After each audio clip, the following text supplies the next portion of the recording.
ప్రార్థన. పరలోకమందున మా తండ్రి,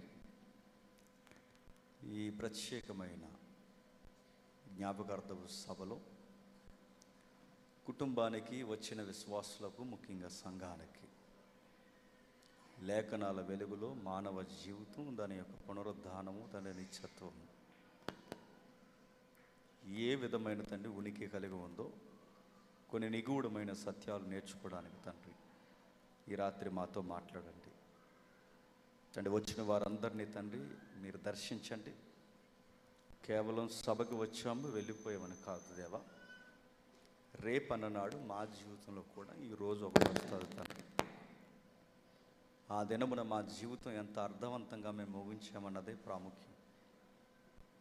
జీవ మరణాలు తండ్రి మా ఎదుట తండ్రి మీరు కళ్ళ ఎదుట ఎప్పుడు జ్ఞాపకం చేస్తూనే ఉన్నారు. మా ముందు వెళ్ళిపోతున్న ప్రతి ఒక్కరూ మాకు ఒక వర్తమానం తండ్రి. మేము కూడా తర్వాత వరుసలో వెళ్ళవలసిన వారిని తండ్రి. ముగించడానికి సిద్ధముగా ఉన్న ఈ ప్రపంచం యొక్క పరిస్థితిని తండ్రి వాక్యపు వెలుగులో మాతో మాట్లాడతారని కోరుతూ తను నిలబడి నేను తండ్రి మీ బిడ్డలకు అర్థమయ్యేలా తండ్రి నన్ను వాడుకోండి. వింటున్నవారు తండ్రి అర్థం చేసుకుని ఒక మంచి నిర్ణయంతో వారి భౌతిక జీవితాన్ని రాబోతున్న నిత్యత్వానికి తండ్రి సిద్ధపరచుకునే ధన్యత వారికి అనుగ్రహిస్తారని కోరుతూ క్రీస్తునామని ప్రార్థన సమర్పిస్తున్నాం తండ్రి. ఆమేన్. ఇక దయచేసి ఎవరు అటు ఇటు తిరగొద్దు.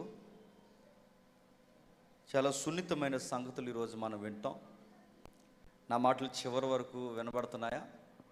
చివరి వరకు క్లారిటీ ఉందా? క్లారిటీ లేదని చెప్పి ట్రిబుల్ తగ్గించాను కొంచెం. చివరి వరకు వినబడుతున్నాయా? చివరి వరకు ఓకేనా? వినబడిపోతే ఇక్కడికి వచ్చేయండి. ఎదర్ ప్లేస్ ఉంది. సరే, క్రైస్తవ్యంలోనికి ఇతర మతాలలోనికి చివరికి భీమవరం పరిసర ప్రాంతాల్లో ఉన్న ఈ మారుమూల ప్రాంతాల వరకు తెలియకుండా కొన్ని కథలు మనకు అలవాటైపోయాయి. బాగా వినాలి. ఈ జ్ఞాపకార్థపు సభలో మానవ జనన మరణ పునరుద్ధానాన్ని గూర్చిన ఉదంతాలు మనం ధ్యానించబోతున్నాం. మీరు జాగ్రత్తగా వినకపోతే నేను చెబుతున్న సంగతులు మీకు ఏమీ అర్థం కావు. ప్రాక్టికల్గా కొన్ని విషయాలు మీరు లేఖనాల వెలుగులో చూడడం రాకపోతే, కొన్ని ముఖ్యమైన విషయాలు మనం అర్థం చేసుకోకపోతే కథలను నమ్మి మన జీవితంలో ఘరానాగా మోసపోతాం. అందుకే కొంచెం జాగ్రత్తగా వినాలి. ఎక్కడో మిడిల్ ఆసియాలో, ముఖ్యంగా గ్రీకుల దగ్గర పుట్టిన ఫిలాసఫీని ఈరోజు మనం మధ్య తరగతుల వరకు నమ్ముతున్నాం.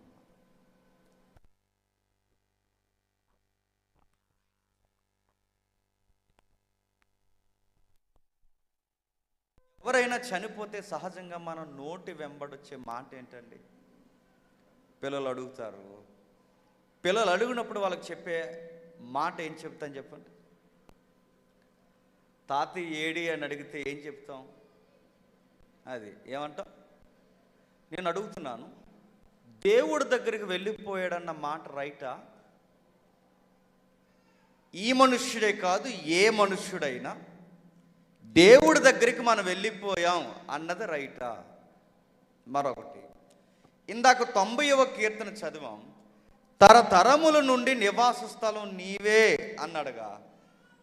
ఆ నీవే నివాస స్థలం అన్న మాటకి అర్థం ఏంటి? మనం ఏమనుకున్నామంటే చనిపోయిన వాళ్ళందరూ దేవుని దగ్గరికి వెళ్ళిపోతున్నాం అనుకుంటున్నాం. చనిపోయిన ఎవ్వరు కూడా దేవుని దగ్గరికి, పరలోకానికి వెళ్ళరు. కంగారు పడిపోకండి, జాగ్రత్తగా వినండి. పరలోకానికి ఎవరు, ఎంత నీతిమంతుడైనా, చివరికి సువార్త కాపరి అయినా, రేపొద్దున నేను చనిపోయినా, చిన్నపిల్లలు చనిపోయినా, మనుష్యుడన్నవాడు పరలోకానికి పోడు. మరి మన్నైనది వెనకట వలె మన్నయ్యి దేవుని యొద్దకు తాను దయచేసిన ఆత్మ దేవుని యొద్దకు పోతాదని ఉందిగా. ఇందాక కీర్తనలో చదివినప్పుడు తరతరముల నుండి నివాస స్థలం నీవే అని ఉందిగా. నేను ఎందుకు ఈ మాటలు ఎత్తుతున్నాను తెలుసా?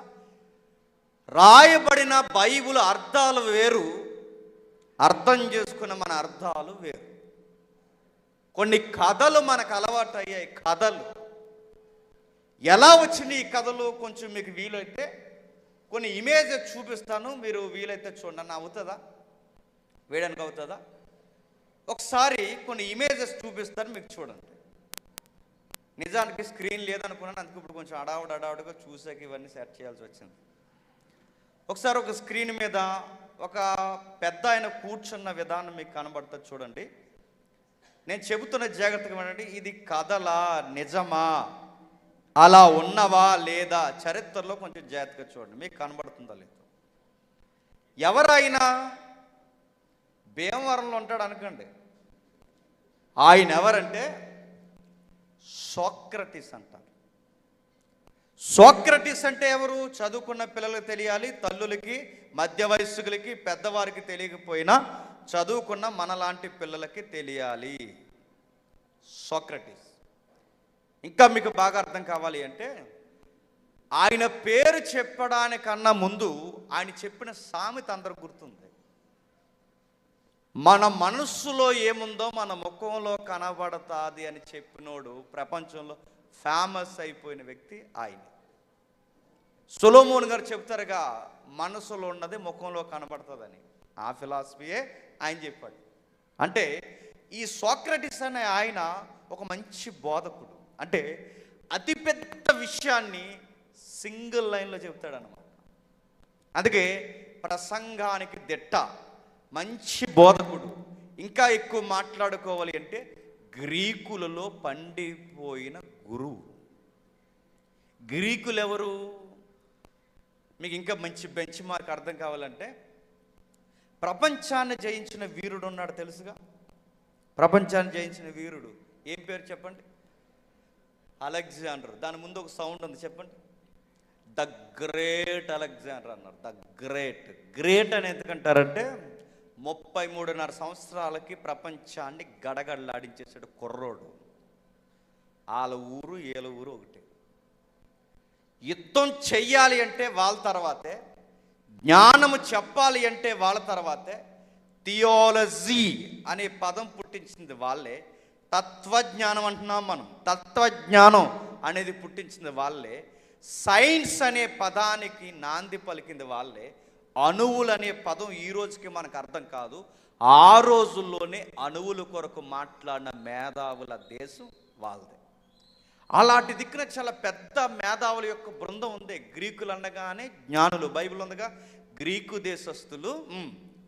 బైబిల్ ఉంది, చెప్పండి. గ్రీసు దేశస్థులు జ్ఞానమును ఎతుకుతున్నారు అన్నది కొరింథీ పత్రికలు. అంటే గ్రీకులు ఏమెతుకుతారు? విజడం కావాలి వాళ్ళకి. జ్ఞానులు, గ్రీకులు అనగానే జ్ఞానులు, బాగా చదువుకుంటారు వాళ్ళు.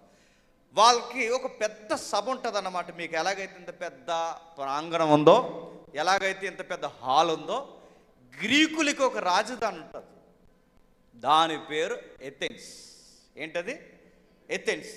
ఎథెన్స్ అంటే ఎక్కడో వింటాం, ఎక్కడో చదివాం బైబిల్లోనే. ఎక్కడ? పౌలు గారు ఎథెన్స్ ప్రాంతానికి వెళ్ళి ఒక పెద్ద ప్రసంగం చేస్తాడు, తెలుసు కదా. కొంతసేపు మీకు ఏం అర్థం అవ్వదు, మీకు అర్థం కాకపోయినా మొక్కలు అర్థమైనట్టు పెట్టండి, విషయం ముందుకెళ్తుంది. ముందుకెళ్ళే కొలితే అన్నీ అర్థమవుతాయి. నా మాటలు అర్థమవుతున్నాయి లేదు, బాగా వినండి. ఎథెన్స్ అంటే వీళ్ళ రాజధాని ఎథెన్స్. ఎథెన్స్లో ఒక పెద్ద సభ ఉంటుంది. ఎవరైనా ఏదన్నా ప్రీచ్ చేయాలి అంటే, బోధ చేయాలి అంటే ఒక డయాస్ ఉంటుంది అన్నమాట.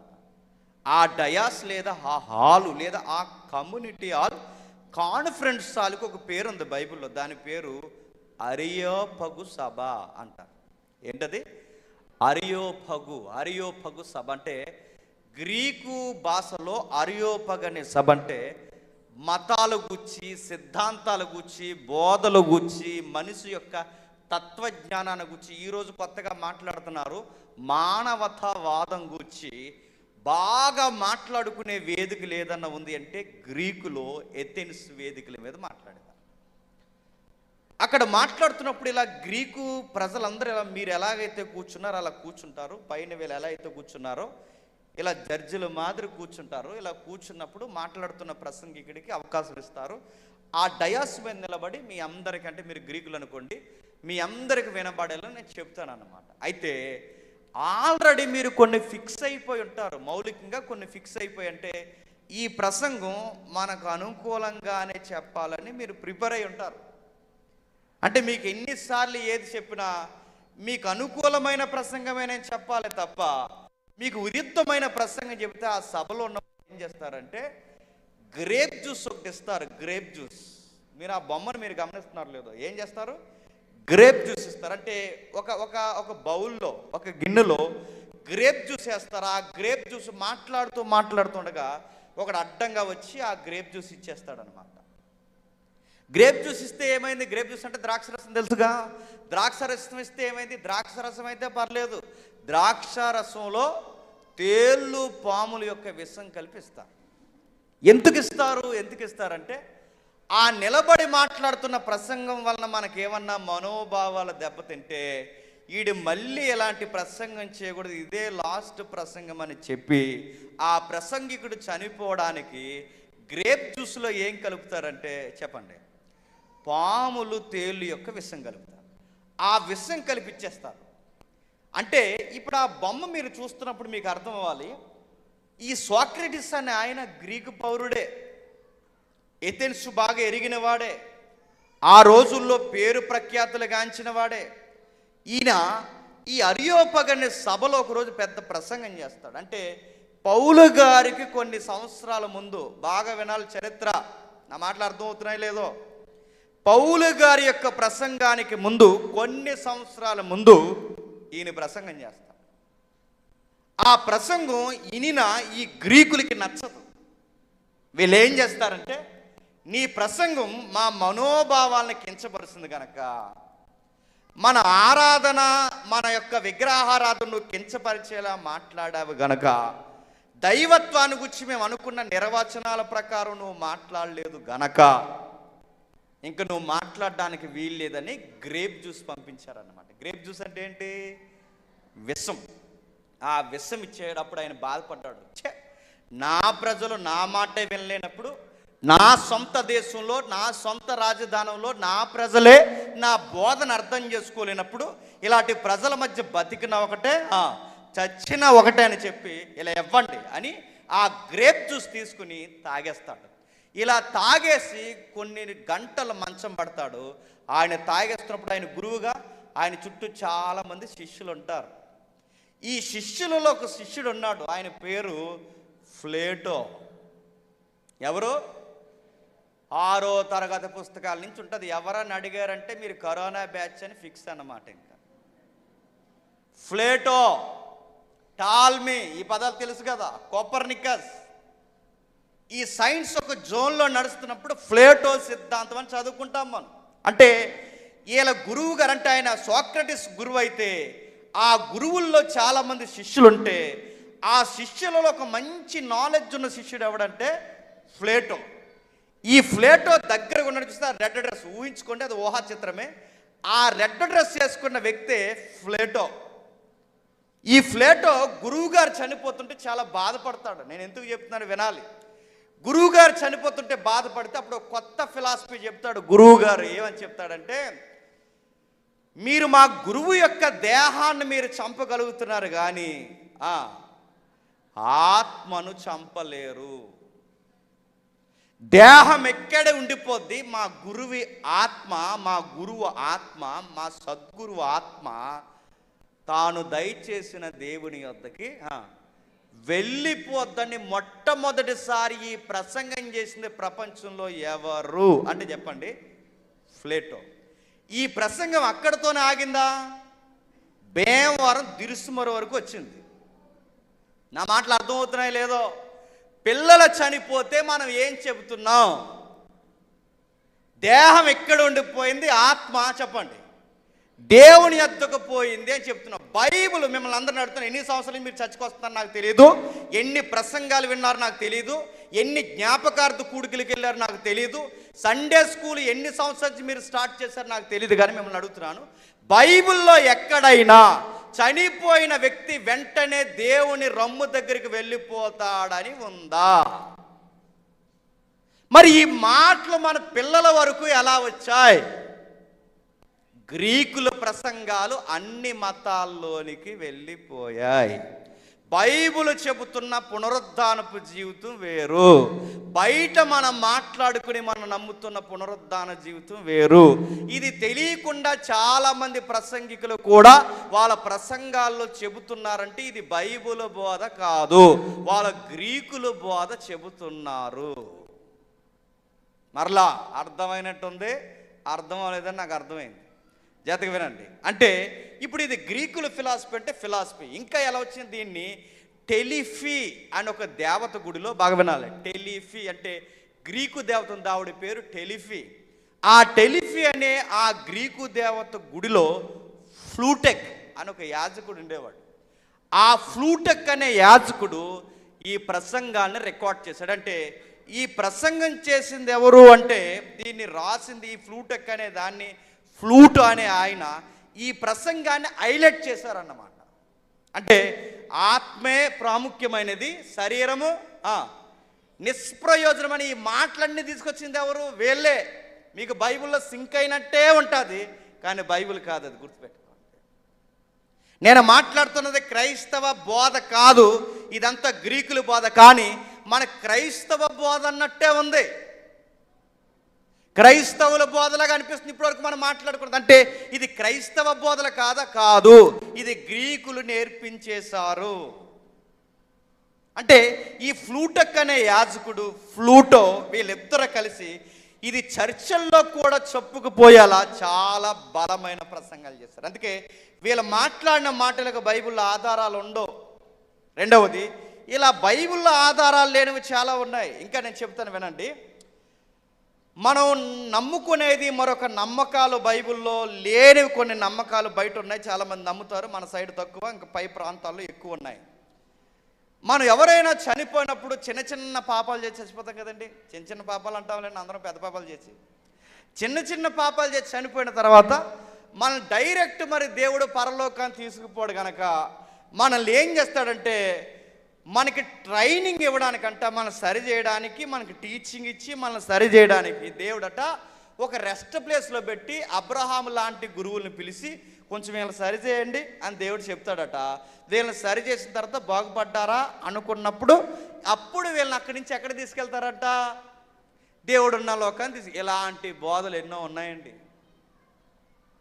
చనిపోయిన వెంటనే దేవుని దగ్గరికి పోతాం, మనం చిన్న చిన్న తప్పులు చేస్తే అబ్రహాం లాంటి గురువు గారిని పంపించి మనం సరిచేసి దేవుడు కొంచెం మార్చుకొని తీసుకెళ్ళిపోతాడు. ఇలాంటివన్నీ క్రైస్తవ సమాజంలో ఉన్నాయి.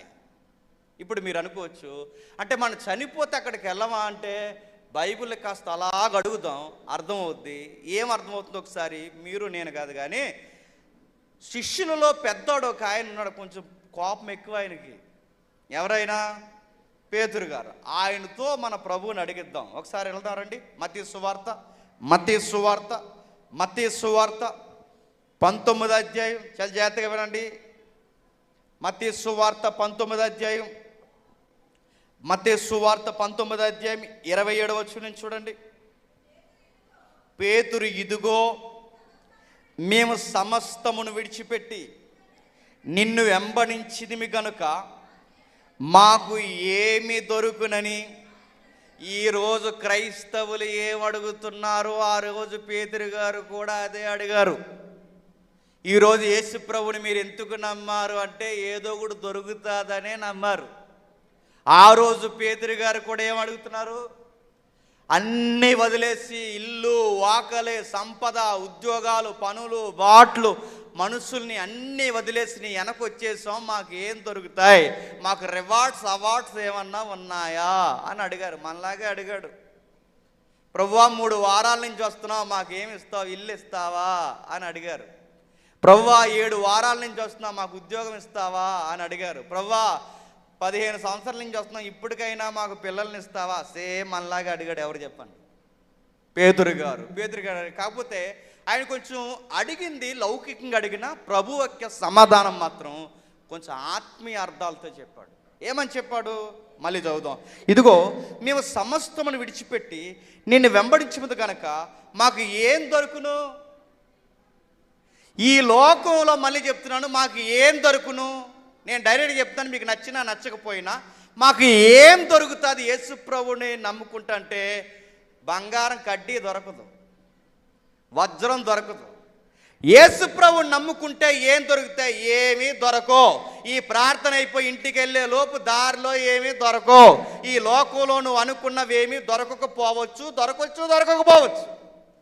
ఆయన నమ్ముకుంటే ఏం దొరుకుతాయి? ఈ లోకంలో దొరుకుతాయని ఆయన చెప్పలేదు. కానీ పేతురు ఇక్కడేం దొరుకుతాయి కాదు, అసలు విషయం ఒకటి నీకు తెలియాలి.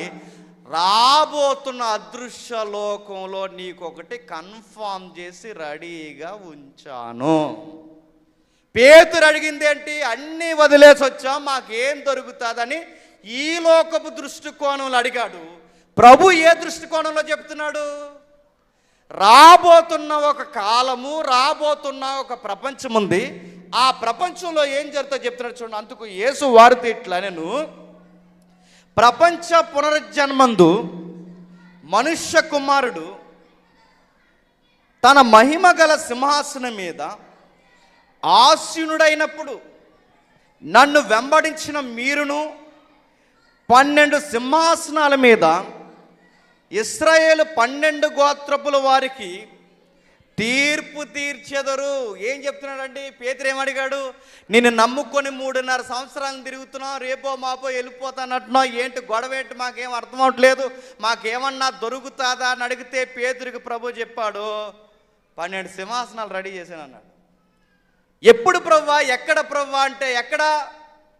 దిరుసుమర్లో ఒకటి, భీమవరంలో ఒకటా? ఎక్కడ? 12 సింహాసనాలు రెడీ చేశాడు. ఎక్కడ రెడీ చేశాడు? పదం చూద్దాం. ప్రపంచ పునర్జన్మందు. ఏంటట? ప్రపంచ పునర్జన్మందు. ప్రపంచ పునర్జన్మ అంటే పునర్జన్మ. జన్మ అంటే చెప్పాలి. జన్మ అంటే చెప్పండి. మస్సులు నోట్లో నాలుగు లేనంత యాక్టింగ్ చేయకండి, చెప్పండి. జన్మ అంటే పుట్టడం. జన్మ అంటే పుట్టడం. ఏది మళ్ళీ పుడుతుందంట? అదే చూసి చెప్పండి. ఏది మళ్ళీ పుడుతుందంట? ప్రపంచం మళ్ళీ పుడుతుంది. ఏం పుడుతుంది? ప్రపంచం మరలా పుడుతుంటే ప్రపంచ పునర్జన్మ అంటే ఇది మన తెలుగు వాళ్ళు రాసేయడానికి పదం వాడారు, కానీ ఫుట్ నోట్ ఇచ్చాడు చూడండి. దానికి పునఃస్థితి స్థాపన, పునఃస్థితి స్థాపన, పునర్జన్మ, పునఃస్థితి స్థాపన అంటే ప్రపంచం మళ్ళీ పుడుతుంది అంటున్నాడంటే ఆల్రెడీ ప్రపంచం ఉంది. ఈ ప్రపంచం మళ్ళీ ఏమవుద్దట? చెప్పాలి. ఈ ప్రపంచం ఏమవుద్దట? పుడతాదట. అంటే ఉన్న ప్రపంచం మళ్ళీ పుట్టడం ఏంటి అంటే ఇప్పుడు ఈ కనబడుతున్న ఈ ప్రపంచం ఒరిజినల్ కాదా? ఈ పదాన్ని బట్టి అర్థమవుతుంది, కాదు. పునఃస్థితి స్థాపన, స్థాపన అంటే మళ్ళీ ప్రపంచం స్థిరపరచబడతాది అంటున్నాడంటే ఇది స్థిరముగా లేదా? లేదు. నా మాటలు అర్థమవుతున్నా లేదా? పేతురు, నువ్వు ఇక్కడ ఇల్లు తీసుకున్న ఇల్లు శాశ్వతంగా ఉండదు. ఇక్కడ నువ్వు ఆస్తి తీసుకున్న ఆస్తి శాశ్వతంగా ఉండదు. ఇక్కడ నువ్వు ఏం పొందుకున్న ఇవి శాశ్వతంగా ఉండవు. ఇక్కడ ఇది నీకు స్థిరమైనది కాదు. స్థిరమైనది ప్రపంచం మళ్ళీ పుట్టాలి, అప్పుడు స్థిరముగా ఉంటాయి, నిత్యము ఉంటాయి. అంటే ప్రపంచానికి ఏమైంది? ఏదో జరిగింది. మరలా ప్రపంచానికి ఏం జరిగింది? ఏదో జరిగింది. ఇప్పుడు మళ్ళీ ఇందాక ప్రశ్నలు లేస్తాం. అంటే చనిపోయిన మనము దేవుని దగ్గరికి వెళ్ళము. ప్రపంచము ఇప్పుడు చూస్తున్నది ఇది ఒరిజినాలిటీ కాదు.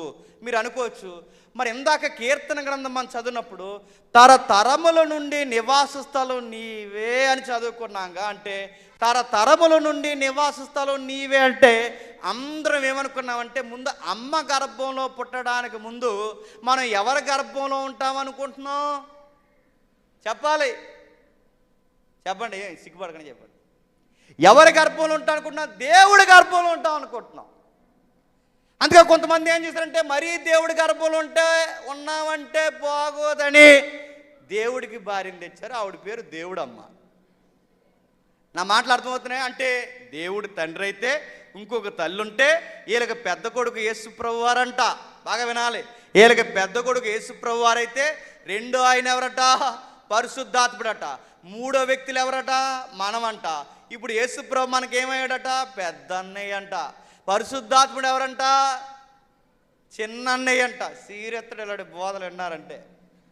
నా మాటలు అర్థమవుతున్నా లేదంటే ఇలాంటి దుర్బోధ ఎలా వచ్చింది? మళ్ళీ చెప్తున్నాను, ఫ్లూటెక్ అనే యాజకుడు, ప్లేటో అనే ఆ సైంటిస్ట్ ఎవరైతే ఉన్నారో ఆయన, అక్కడ కూర్చున్న పెద్ద మనిషి ఆ రోజు వాళ్ళకు అర్థమైన వాళ్ళ యొక్క గ్రంథాల్లో నుంచి, వాళ్ళ ఫిలాసఫీలో నుంచి వాళ్ళు మాట్లాడుకున్న మాటలు మన క్రైస్తవ బోధల్లో కూడా వచ్చేసాయి.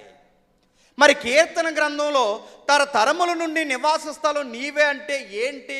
అక్కడ ఏంటంటే తరతరముల నుండి నివాస స్థలం అంటే నువ్వు పరలోకంలో ఉండో అక్కడి నుంచి మేము వచ్చామని కాదు. తరతరముల నుండి నివాస స్థలం అంటే మీరు ఇంటికి వెళ్ళిన తర్వాత చదవండి, టెక్స్ట్ వేరే అయిపోద్ది, సమయం లేదు. మీరు ఇంటికి వెళ్ళిన తర్వాత చదవండి. తరతరముల నుండి నివాస స్థలం అంటే మా అయ్యలు, మా తాతలు, మా ముత్తాతల దగ్గర నుంచి నీవే మాకు నివాసం అంటే మా విలవేల్పు కులదైవము నీవే అని అర్థం. అర్థమైతే ఒకసారి హల్లెలూయా చెప్పండి. అర్థమైంది, దేవునికి మహిమ కలుగును గాక. చెప్పండి, తరతరముల నుండి నివాస స్థలం నీవే అంటే నీవు అక్కడున్నావు, అక్కడి నుంచి మేము ఇక్కడికి వచ్చాం, మళ్ళీ మేము చచ్చిపోయాక నీ దగ్గరికి అక్కడికి వచ్చేస్తాం నీ పట్టులోకని కాదు. తరతరముల నుండి అంటే మా ముత్తాతలకు నీవే, మా తాతలకు నీవే, మా అయ్యలకు నీవంటే మా ముత్తాతల దగ్గర నుంచి మా విలవేల్పు ఎవరైతే ఉన్నారో ఆ విలవేల్పు నీవే. బయట అంటారుగా విలవేల్పు కులదైవమని, అంటే మా విలవేల్పు మా తాతల దగ్గర నుంచి దేవుడు ఎవరైనా ఉన్నారంటే తారాతారము. తరం అంటే ఏంటి? తారాతారములు, 3-4 తరాల నుంచి మాకు దేవుడవు నీవే. 3-4 తరాల నుంచి దేవుడు నీవే. మనమేమనుకుంటామంటే మనం ఎందుకంటే సదవంగా మనకున్నంత ఒళ్ళు బతుకు ఇంకెక్కడ ఉండదు. పోనీ చెప్పేవాళ్ళు ఏమైనా చదువు చెప్తారా? వాళ్ళు చెప్పరు. చెప్పేటప్పుడు వింటారా? వినరు. కనీసం ఎక్కడైనా చదువుతారో ఉండరు.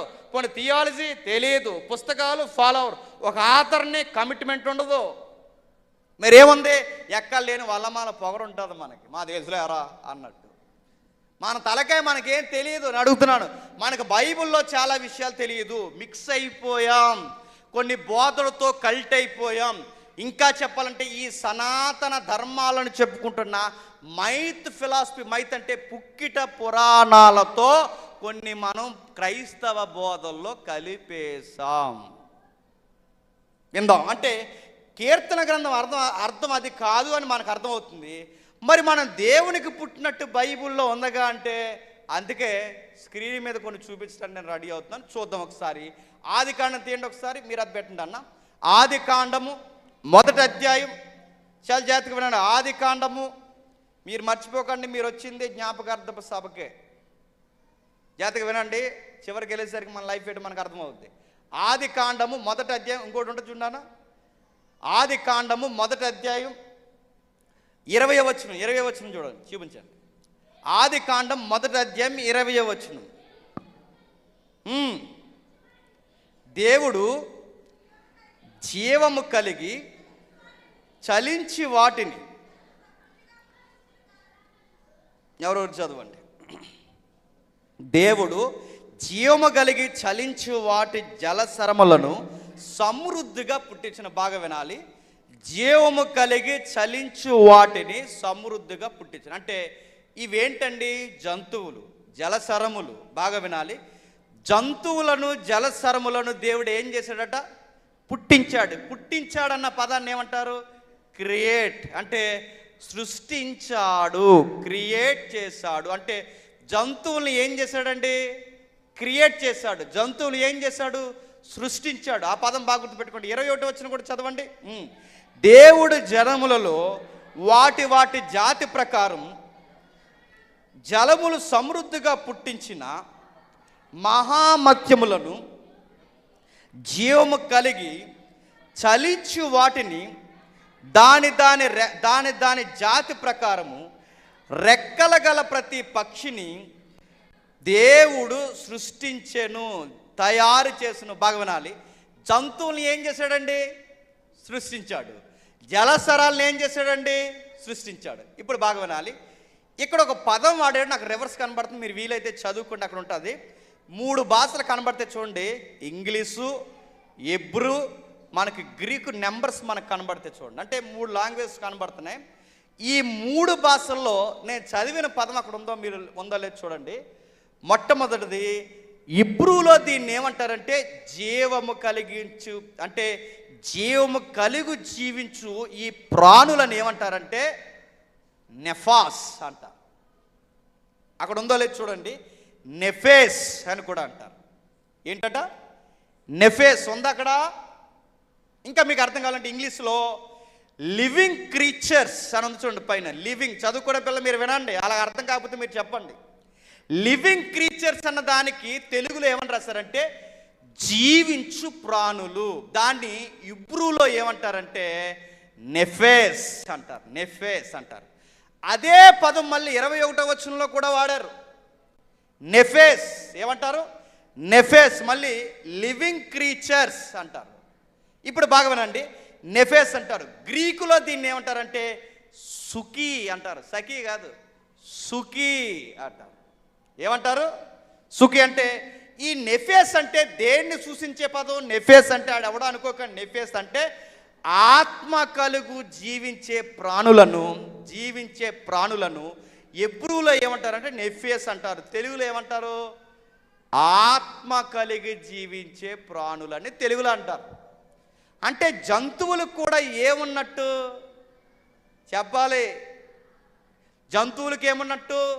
ఆత్మ ఉన్నట్టు. ఇది మీకు అర్థమైతే ఆదికాండము 1వ అధ్యాయం 20వ వచనం 21వ వచనంలో జంతువులకు కూడా ఆత్మ అర్థం వచ్చే నెఫేస్ అనే పదం వాడాడని మనకు అర్థమైతే, ఆత్మ కలిగించిన వాటిని దేవుడు ఏం చేశాడట? సృష్టించాడు, తయారు చేశాడు. అంటే ఇప్పుడు ఈ జంతువుల ఆత్మలు పరలోకం నుంచి వచ్చేసాయా? ఈ సృష్టిలో ఆ ఆత్మలను శరీరాలను సృష్టించాడా? చెప్పాలి. పరలోకంలో దేవుని దగ్గర నుంచి ఈ జంతువులకున్న ఆత్మలు అక్కడి నుండి వచ్చాయా, లేదా దేవుడు ఆ ఆత్మలను సృష్టించాడు? ఇక్కడ ఉందగా సృష్టిలో. అంటే 6వ దినం వచ్చేసరికి ఈ జంతువులు ఏం చేస్తున్నాడు? ఈ భూమి మీదే ఈ సృష్టిలోనే ఈ ఆత్మలు ఏం చేస్తున్నాడు?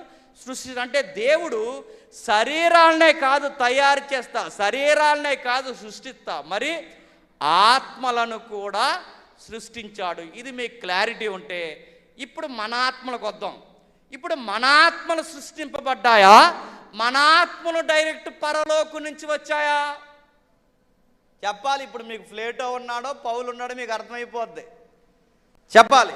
మన ఆత్మలు సృష్టింపబడ్డాయా, లేకపోతే అంటే జంతువుని ఎలాగైతే జంతువు యొక్క దేహాన్ని దాని ఆత్మను ఎలాగైతే తయారు చేశాడని ఇప్పుడు ఆదికాండం మనం చదువుకున్నామో, మనల్ని కూడా అలాగే తయారు చేశాడని బైబిల్ చెప్తుందా? లేకపోతే ప్లేటో చెప్పినట్టు పరమాత్ముడి దగ్గర నుంచి ఆత్మ వచ్చి శరీరము ఈ సృష్టిలో వచ్చి ఈ రెండు కలిస్తే మనిషి అయ్యాడని బైబిల్ చెబుతుందా?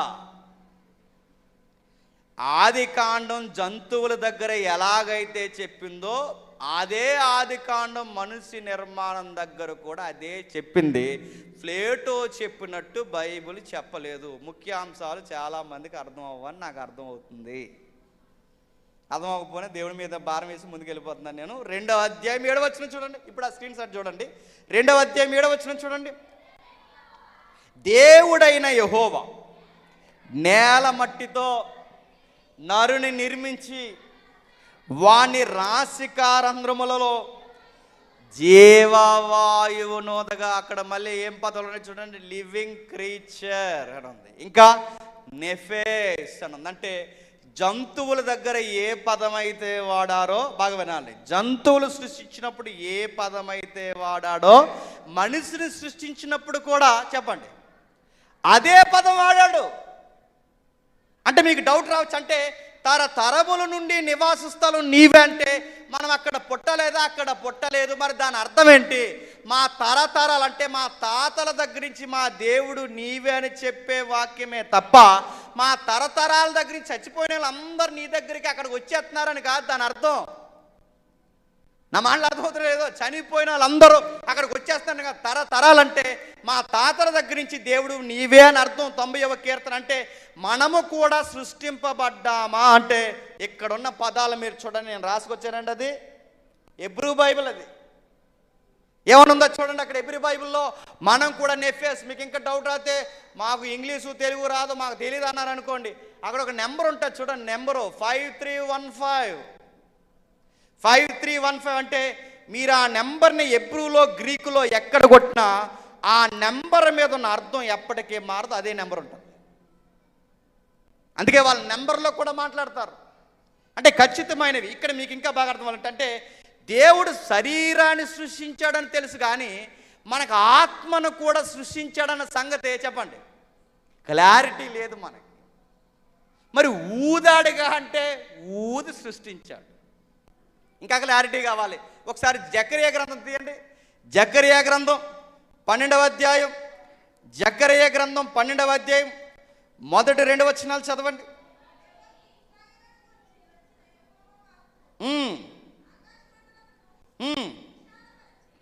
ఆకాశ మండలమును విశాలపరిచి భూమికి పునాది వేసి మనుషుల అంతరంగములో జీవాత్మను సృష్టించి ఏమన్నాడండి చెప్పండి? ఆత్మను ఏం చేశాడట చెప్పాలి? ఆత్మను ఏం చేశాడట? సృష్టించి. ఇప్పుడు చెప్పండి, మన శరీరం సృష్టింపబడ్డాదన్నది ఎంత వాస్తవమో చెప్పండి. మన ఆత్మ కూడా సృష్టింపబడింది అన్నది కూడా అంత వాస్తవం. బండ గుర్తుపెట్టుకోండి, మనం అమ్మ గర్భంలోనికి దేవుడి దగ్గర నుంచి రాలేదు, మీరు ఒప్పుకున్నా ఒప్పుకోకపోయినా. మరి అమ్మ గర్భంలోకి దేవుడి దగ్గర నుంచి వచ్చామని చెప్పింది ఎవరు? సోక్రటీస్. వాళ్ళ శిష్యులు చెప్పండి ప్లేటో. ఆ గుళ్ళో, ఆ దేవత గుళ్ళో పనిచేసే ఫ్లూటక్ అని యాజకుడు చెప్పాడు. అవే మన చర్చిల్లో కూడా బోధలు వచ్చేసాయి. కానీ బైబిల్ ఏం చెప్తుందంటే ఆత్మను సృష్టించిన దేవుడు అంటే జంతువును సృష్టించిన దేవుడు మనిషిని కూడా సృష్టించాడు. ఇప్పుడు మీకు డౌట్ రావచ్చు, ఏంటండి మనుషులు జంతువులు ఒకటేనేటండి అని మీరు అనుకోవచ్చు. సోషల్ లైఫ్ ఒకటేనండి. సోషల్ లైఫ్ తెలుసుగా, ఈ సామాజిక జీవితం ఒక్కటే. జంతువులతో పోల్చేటంటే ఒక తెలిసిన మేధావి ఏమన్నాడంటే మ్యాన్ ఈజ్ చెప్పండి సోషల్ యానిమల్ అన్నాడు. ఆయన ఎందుకన్నాడో ఏమన్నాడో తెలియదు, కానీ ఆయన అన్నది మాత్రం రైట్ అండి. మనిషి సంఘ జీవి అంటే ఇన్ని జీవరాశుల్లో చెప్పండి మనిషి కూడా జీవరాశి. మరి ప్రత్యేకత ఏముంది? కీర్తనలు ఉంటుంది, మీరు ఇంటికి వెళ్ళిన తర్వాత చదవండి. కీర్తనలు ఏముంటుందంటే మనుషులను జంతువులను ఒకేలా సృష్టించిన దేవుడు, వాటికి మనకి తేడా ఏంటంటే వాటికన్నా కాస్త బుద్ధి పరిపక్వత జ్ఞానములు మనకు ఎక్కువ ఇచ్చాడట. రెండవది తన స్వరూపమందు తన పోలిక చొప్పున మనల్ని చేశాడట. మూడవది జంతువులకి ఎవరికి సృష్టిలో దేవుడు మనిషిని రిప్రజెంట్గా ఉండమని చెప్పలేదు, కానీ మనిషినే దేవుడు రిప్రజెంట్ అంటే దేవుడి స్వరూపముగా మనిషిని మాత్రమే చేసుకున్నాడు, జంతువులని కాదు. అక్కడే తేడా. మిగిలిన లైఫ్ స్టైల్ అంతా చెప్పండి ఒకటే. అంటే అలాగే మనలాగే ఉంటాయంటే మనలాగే ఉంటాయి. నిన్నో మొన్న ఒక వీడియో చూశాను నేను, మీరు ముందు చూసారు లేదో నాకు తెలియదు, కానీ ఈసారి మీరు చూడండి. కోళ్ళు ఉన్నాయి కదండి, కోడి పుంజు చనిపోయింది. ఈ చనిపోయిన కోడి పుంజుని బయట పడేశారు.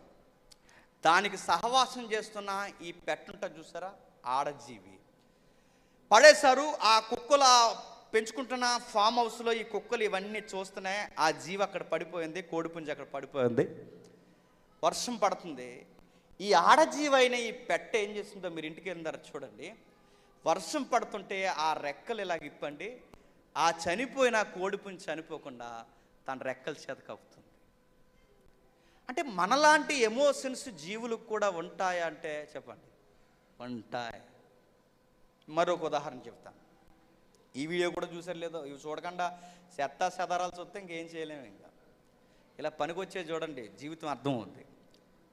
ఒక వీడియో వచ్చింది, అది చాలా టెలిగ్రామ్లో కానీ క్షమించండి ఇన్స్టాగ్రామ్లో ట్విట్టర్లో బాగా తిరిగింది ఆ వీడియో. ఒక పెద్ద పిల్లికి చిన్నపిల్ల పుట్టింది. ఈ చిన్న పిల్లిని చూడడానికి చుట్టాలు వచ్చారు. చుట్టాలు వచ్చినప్పుడు మన బుద్ధి అంతా ఏంటంటే ఎప్పుడు ఎక్కడికి వెళ్ళి ఎదురు పట్టిపోతాం. ఈ వచ్చిన చుట్టాలు కూడా కుదురంగా ఉండకుండా మీకు పెద్ద పిల్ల ఉందిగా, మాకు చిన్న పిల్లినిచ్చేయండి, ముద్దుగా ఉంది, మేము పెంచుకుంటామని చెప్పి ఈ చిన్నపిల్లని తీసేసుకున్నారు. తీసేసుకున్న తర్వాత యజమానులు ఇచ్చేస్తారు, చుట్టాలు తీసేసుకున్నారు. చిన్నపిల్లి ఏడుస్తుంది. మీరు వీడియో చూసారు లేదో, ఆ చిన్నపిల్లి చాలా గట్టిగా అంటే చాలా చాలా చాలా చాలా గట్టిగా అరుస్తుంది. అది పెద్ద పిల్ల అక్కడ ఉంది. అప్పుడు వీళ్ళు ఏం చేశారంటే వదిలేస్తే ఏం చేస్తుందని చెప్పి చిన్నపిల్లని వదిలేశారు. పెద్ద పిల్ల ఏం చేసింది తెలుసా? రావద్దన్నట్టు మొహం అలా తిప్పేసింది. ముఖం పక్కకు తిప్పేసి పో అన్నట్టు సీరియస్గా దానికి వైపు చూసింది. అది ఎంత వచ్చి మమ్మీ మమ్మీ అని అనలేదు, కానీ ఆ ఫీలింగ్ ఇచ్చింది. తనకు జారపడుతుంది, హగ్ చేసుకుంటుంది, నన్ను చూడు అంటుంది. ఎంతగా చిన్నపిల్లల్ని తనతో ఆ ప్రేమగా కలుద్దాం అనుకునే పెద్ద పిల్లి పట్టించుకోలేదు. చిన్నపిల్లికి అర్థమైపోయింది, ఇంక మా అమ్మ నా వైపు చూస్తలేదు, ఇంక అనవసరం అని ఎవరైతే వదిలేశారో మళ్ళీ వాళ్ళ చేతుల్లోకి పరిగెట్టుకుని వెళ్ళిపోయింది. అంటే ఇక్కడ దొరకని ఆప్యాయత ఎక్కడ దొరుకుతుంది దానికి? అక్కడ దొరుకుతుందని ఆ పిల్లి మళ్ళీ వెనక్కి వెళ్ళిపోయింది. తర్వాత వీడియో కట్ చేసి చూపిస్తాడు. సరిగ్గా 3-4 రోజులకి ఆ పెద్ద పిల్లి బెంగ పెట్టుకుని చచ్చిపోయింది. అంటే ఏముందా అందులో స్టోరీ రాసుకొచ్చారు? ఏం రాశారంటే, ఆ చిన్న పిల్లిని వాళ్ళు తీసుకెళ్ళిపోతున్నప్పుడు తీసుకెళ్ళొద్దు అనేది చెప్పినా వాళ్ళు వినరు. విడదీయొద్దు అని అర్థమయ్యేలా వీళ్ళకి చెప్పలేదు. ఇప్పుడు ఇది వెళ్ళిపోతున్నప్పుడు ఇంక నా దగ్గర నువ్వు ఉండొద్దు అని తన చిన్న జీవికి, తన పిల్లకి చెప్పి అర్థమయ్యేలా చెప్పలేదు. తనకు అర్థమైంది ఒకటే, నేను ఇంక నిన్ను ప్రేమించట్లేదని అర్థమయ్యేలా తన ముఖం పక్క తిప్పుకుంది. ఎప్పుడైతే వాళ్ళ అమ్మ తనను చూడట్లేదని తనకు అర్థమైందో ఆ చిన్నపిల్ల ఏం చేస్తుందంటే, ఇంక మా అమ్మ నన్ను చూడట్లేదని చెప్పి ఆ యజమాని దగ్గరికి వెళ్ళిపోయింది. కానీ విషయం ఏంటి తెలుసా? బిడ్డ ముందు అలా ప్రవర్తించింది, కానీ తర్వాత ఆ పెద్దది తల్లి బెంగ పెట్టుకొని చచ్చిపోయింది. పిల్లలు లేని జీవితం. అందుకంటే మూగజీవులకు కూడా ఎమోషన్స్ ఉంటాయి, వాటిని విడదీయకూడదు, చచ్చిపోతాయి. బెంగ పెట్టుకొని చచ్చిపోతాయి. మీరు చూసారు లేదో, ఒక యజమాని ఎయిర్పోర్ట్లో కుక్కను వదిలేసి వెళ్ళిపోయాడు. మళ్ళీ ఆయన విదేశాల నుంచి తిరిగి వచ్చే వరకు ఆ కుక్క అలా ఎదురు చూస్తుంది. ఇలాంటి వెన్నున్నాయో జీవులు. అక్కడి వరకు ఎందుకు? ఆ వీధి కుక్క ఇక్కడ వచ్చే ఆగిపోద్ది. ఇక్కడ వరకు వచ్చి ఎందుకు ఆగిపోయింది? దాని పంచాయతీ ఎక్కడి వరకు ఉందో దానికి తెలుసు. సేమ్ లైఫ్, అక్కడి వరకు వస్తుంది, ఆగిపోద్ది, అక్కడ వరకు ఉంటుంది. కొన్ని కుక్కలు అలా తిరిగితే, బోర్డర్లు అలా తిరిగి అలా టాయిలెట్ పోసి తిరిగితే ఎందుకు? టాయిలెట్ ఎందుకు వస్తుంది తెలుసా? ఇది మా అడ్డా, రే బయట నుంచి మీరు ఎవరు రాకండ్రా, మీది ఆ ఇది మాది ఈద్ అని చెప్పడానికి బోర్డర్కి వేస్తాయి అన్నమాట అవి. నా మాటలు అర్థమవుతున్నాయా? అంటే కుక్కలకు కూడా ఈ నాలెడ్జ్ ఉంటుందా? ఉంటుంది. బంగారు పిచ్చుకలు మీరు చూడండి, ఏ ఇంజనీరింగ్ కన్స్ట్రక్షన్ కూడా ఊహల కందని కన్స్ట్రక్షన్ పిచ్చికి ఎంత గూడు ఎంత ఎలాగండి. అందులో మళ్ళీ 2 గదులు, బయటికి రావడానికి బాల్కనీ. మీరు చూసారా దాని కన్స్ట్రక్షన్ ఎలా ఉంటుందో? బయటకు వచ్చి వస్తుంది, మళ్ళీ ఏదైనా ఎక్కడానికి వీలు లేకుండా మళ్ళీ అడ్డు తెర. Same life style. అందుకే ఆ గుట్టు పక్షి ఈ గుట్టుకు రాదు, ఆ వీధి కుక్క ఈ వీధికి రాదు. అంటే జంతువులు లైఫ్ స్టైల్ ఉన్నట్టే మంది ఉంది. మనకి గదులు ఉన్నాయి, వాటికి గదులు ఉన్నాయి, వాటికి బొరియలు ఉన్నాయి.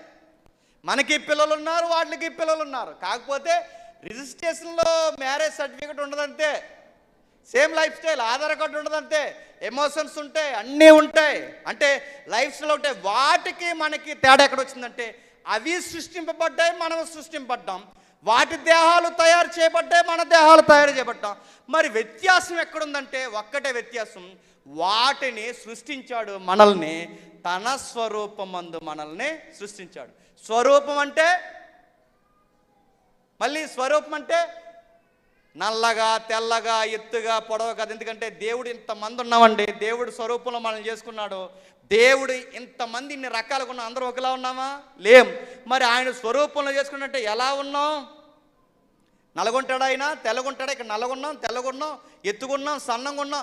ఇన్ని రూపాల్లో ఆయన ఎలాగుంటాడు? స్వరూపం అంటే ఇది కాదు. స్వరూపం అంటే గుణగణాలు, ఇమేజ్ అన్నారు దాన్ని. అంటే ఆయన లాంటి గుణగణాలు కలిగి ఉండేలా మనం చేశాడు. ఈ గుణగణాలు ఎవరికి ఉండవంటే గుర్తుపెట్టుకోండి, దేవుడికి తెలిసిన మంచి చెడు నైతికత మనిషికి తెలుసు.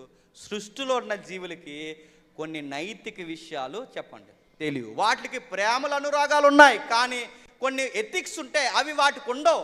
అందుకే అవి పుట్టిన పిల్లల్ని కొన్ని రోజులు తరిమేస్తాయి, తర్వాత వావి వరసలేడు ప్రవర్తిస్తాయి. ఎందుకంటే కొన్ని విలువలు వాటికి ఉండవు, మనకు ఉంటాయి. ఇప్పుడు చెప్పండి, ఈ లైఫ్ ఎలా స్టార్ట్ అయిందంటే, మన ఆత్మ అక్కడి నుంచి వచ్చింది కదంటే అక్కడి నుంచి వచ్చింది కాదు. కాస్త బైబిల్ చదివే వాళ్ళు ఎవరైనా ఉంటే టక్కమని ఒక రెఫరెన్స్ గుర్తొచ్చేది. ఆ రెఫరెన్స్ ఏంటంటే, యోబుతో దేవుడు మాట్లాడతాడుగా, భూమికి పునాది వేసినప్పుడు నువ్వు ఎక్కడుంటివి? ఏకముగా దేవదూతలందరూ ఏకముగా కలిసి పాట పాడి నక్షత్రములు ఉద్భవించినప్పుడు నువ్వు ఎక్కడుంటివి అన్నప్పుడు ఈ రెఫరెన్స్ గుర్తే చాలామంది ఏమన్నారంటే, యోబుని దేవుడు ఎక్కడుంటివి అని అడుగుతున్నాడంటే, యోబు ఎక్కడున్నట్టంట? దేవుళ్ళు ఉన్నాడన్నారు. ఎక్కడున్నాడట? దేవుళ్ళు ఉన్నాడు. అక్కడ ఉందండి. నువ్వు ఎక్కడుంటివి అని అడుగుతానంటే సందర్భం ఏంటంటే, యోబు ఫీల్ అయిపోతున్నప్పటికి తన పిల్లలు చనిపోయారు, తన ఆస్తులు పోయాయి, తన జీవితం ఒక్కసారి తిరగబడిపోయింది, తన జీవితం ఒక్కసారి మారిపోయినప్పుడు యోబు కొన్ని పరాక మాటలు మాట్లాడాడు. పరాక మాటలు అంటే బాధలో దేవునికి నచ్చని మాటలు కొన్ని మాట్లాడాడు. ఆయన ఏం మాటలు మాట్లాడాడంటే, మా అమ్మ గర్భంలో నేను పిండమగా ఉన్నప్పుడే రాలిపోతే బాగుండు అన్నాడు. నేను చీకటిలోనే ఆవిరైపోతే బాగుండు అన్నాడు. నేను మాయిగా ఉన్నప్పుడే రాలిపోతే బాగుండు అన్నాడు. నేను వెలుగు చూడకపోతే బాగుండు అన్నాడు. అసలు నేను పుట్టకపోతేనే బాగుండు అన్నాడు. అంటే బాధల్లో ఇలాంటి మాటలు పలికేసినప్పుడు దేవుడు వచ్చి యోబుని అన్నాడు, నువ్వు ఈ కష్టాలను బట్టి పుట్టకపోతే బాగున్ను, చీకట్లో రాలిపోతే బాగుండు అంటున్నావు కదా యోబు, నేను కొన్ని ప్రశ్నలు అడిగితే నాకు ఆన్సర్ చెబుతావా అని అడిగాడు. ఆ ప్రశ్నలు ఏంటి? ఏమడిగాడంటే, చీకటికి వెలుగు పుట్టినప్పుడు నువ్వు ఎక్కడుంటివి అని అడిగాడు. అంటే దాని అర్థం ఏంటి? నువ్వు అప్పుడు లేవు అని. నేను చీకట్లో రాలిపోతే బాగుండు అంటున్నావు. నిన్ను ప్రశ్న అడుగుతున్నాను యోబు, చీకటి ఎప్పుడు పుట్టిందో నీకు తెలుసా? నీకు తెలియదు.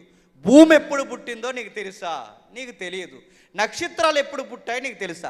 నీ పుట్టికే లేకపోతే బాగున్నట్టున్నావే, ఎంత పెద్ద విశ్వం ఎప్పుడు పుట్టిందో నీకు తెలుసా అని చమత్కారంగా దేవుడు ఏమంటాడంటే, అప్పుడుకు నువ్వు ఉంటివిలే చెప్పు అన్నాడు. అంటే దాని అర్థం ఏంటి?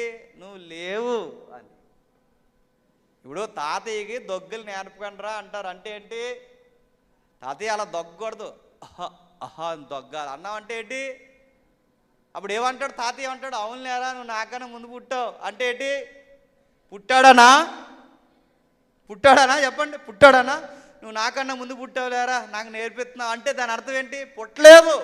దేవుడు కూడా అదే భాష, అక్కడ అదే భాష. అప్పటికి నువ్వు పుట్టివి చెప్పు అన్నాడంటే నువ్వు పుట్టలేదు. మరి అప్పటికి ఎవరున్నారు? నువ్వు కానీ నీ పిల్లలు కానీ ఎవరు లేరు. చీకటి పుట్టక ముందే నేనున్నాను, వెలుగు పుట్టక ముందే యోబు నేనున్నాను, ఆకాశాలు భూమి నక్షత్రాలు పుట్టక ముందే నేనున్నాను, నువ్వు లేవు. వీటి పుట్టినప్పుడున్న నేను చీకట్లో రాలిపోతే బాగున్నావే, చీకటి మీద వెలిగించిన నేనే నీ జీవితానికి వెలిగిస్తాను, కంగారు పడకని చెబుతున్నాడు అక్కడ. అంటే అక్కడ యోబు పుట్టినట్టు కాదంటే, అప్పుడు యోబు పుట్టలేదు, యోబు గారు నాన్నగారు పుట్టలేదు. ఎవరో పుట్టలేదంటే మన పుట్టుకంతా ఎక్కడ జరిగింది, ఎక్కడ జరుగుతుందంటే ఇక్కడ చెప్తున్నట్టు చూడండి. ఆదికాండం 2వ అధ్యాయం, త్వరగా వెళ్ళిపోదాం. ఆదికాండం 2వ అధ్యాయం 7వ వచనం చూడండి.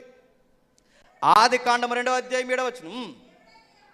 దేవుడైన యెహోవా నేల మట్టితో నరుని నిర్మించి నాసికారంధ్రములలో జీవవాయువు నోదగా నరుడు జీవాత్మను మనల్ని సృష్టించాడు. చెప్పండి, జంతువులను సృష్టించాడు. ఇప్పుడు మీకు డౌట్ రావాలి, మనం చనిపోయినా దేవుని యొద్దకు వెళ్ళం చెప్పాలి, జంతువులు చనిపోయినా చెప్పండి దేవుని యొద్దకు వెళ్ళం.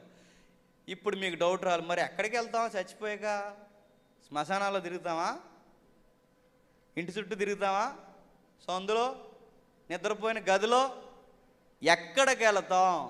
బైబిల్ ఒక మాట ఉంది, ప్యారడైజ్లోకి వెళతాం అంది. ప్యారడైజ్ అంటే ప్రకటన గ్రంథం నుంచి పాత నిబంధన గ్రంథాల వరకు రాయబడింది. ప్రభు నోట కూడా పలికాడు, ప్యారడైజ్ అంటే పరదేశి అని. పరదేశ్ అంటే దాన్ని రెస్ట్ ప్లేస్ అంటారు. ఏంటట? Rest place. దొంగ సిలువు మీద ఉంటాడు. సిలువు మీద దొంగకి ప్రభు వాగ్దానం ఇస్తాడు. ఇక్కడి నుంచి అర్థమవుతుంది, జాగ్రత్త వినండి. ప్రభువా ఏంటి పరిస్థితి అని అడిగితే దొంగకి దేవుడు చెప్పింది ఏంటో తెలుసు, మీకు తెలుసు.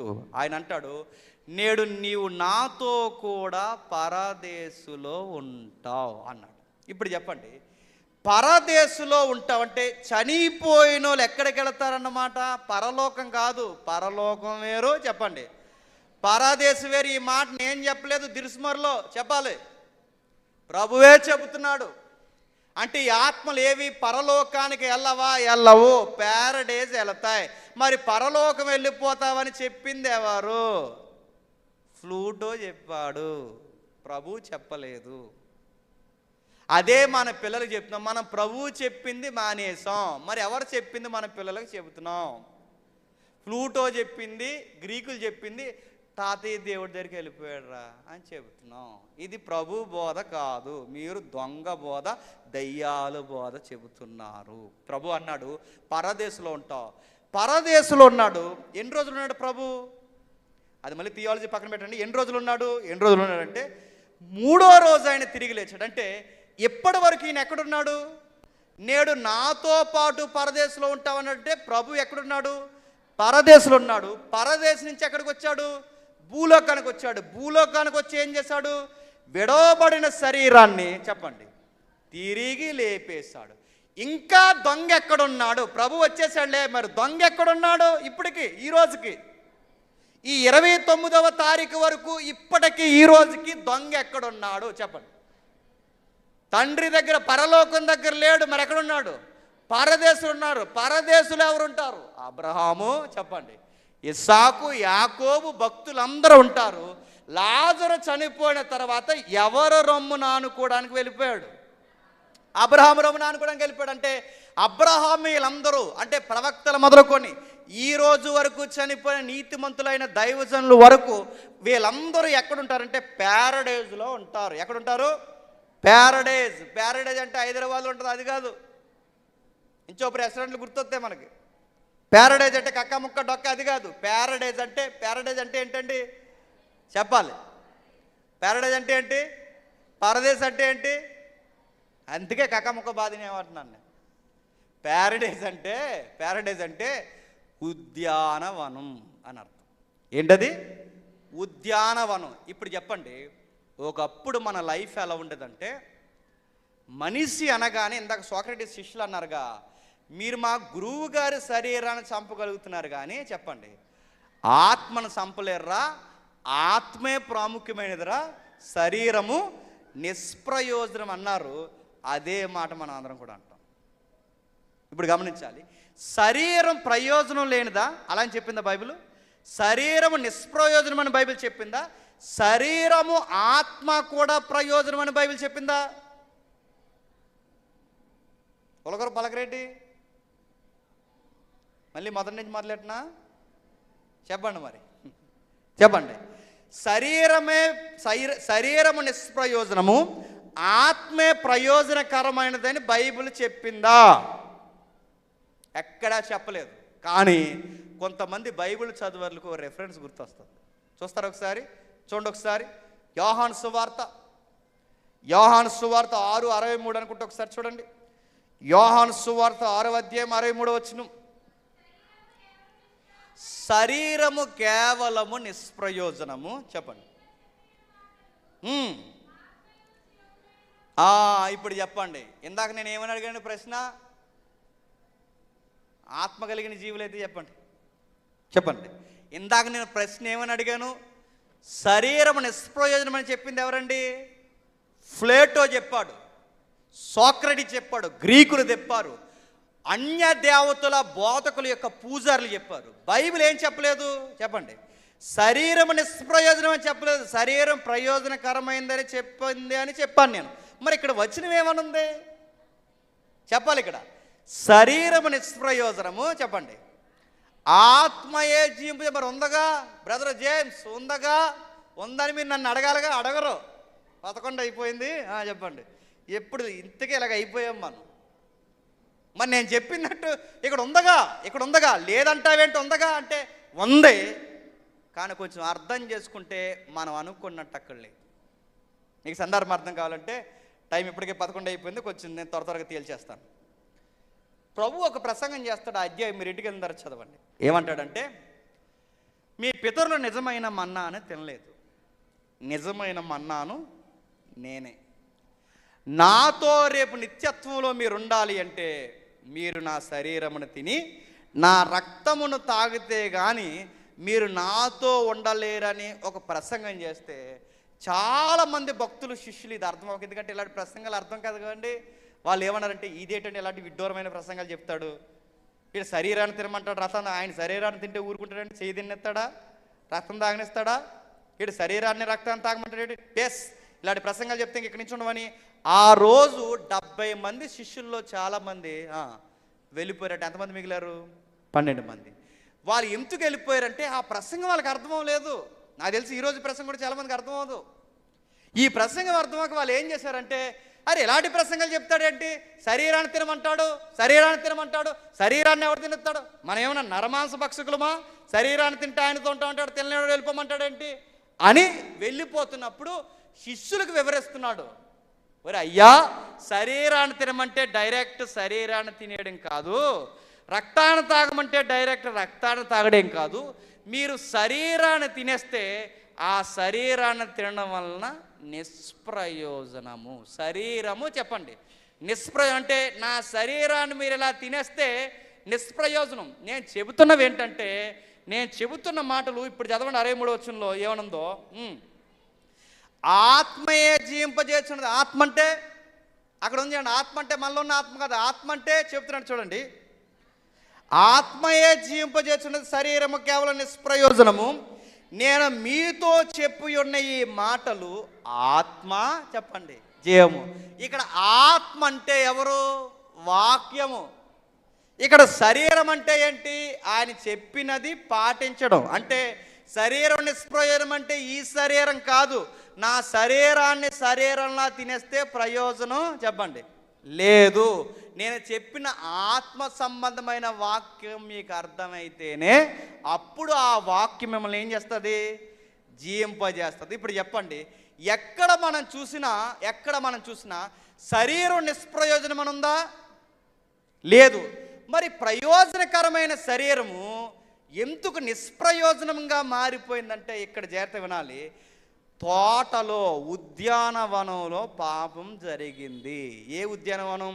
ప్యారడైజ్ అని ఏదైతే మనం పదం ఈరోజు మనం ఆలోచిస్తున్నామో, అసలు ప్యారడైజు ఆది కాండంలో ఉండేది, తెలుసు కదా, ఆది కాండం. దాన్ని ఏదేని తోట అన్నారు. క్రొత్త నిబంధనలో దాన్ని ఏమంటున్నారంటే ప్యారడైజ్. అంటే ఆ తోటలో ఏం జరిగింది? పాపం జరిగింది. ఏం పాపం జరిగింది? దేవుడు వద్దన్న పని చేశారు.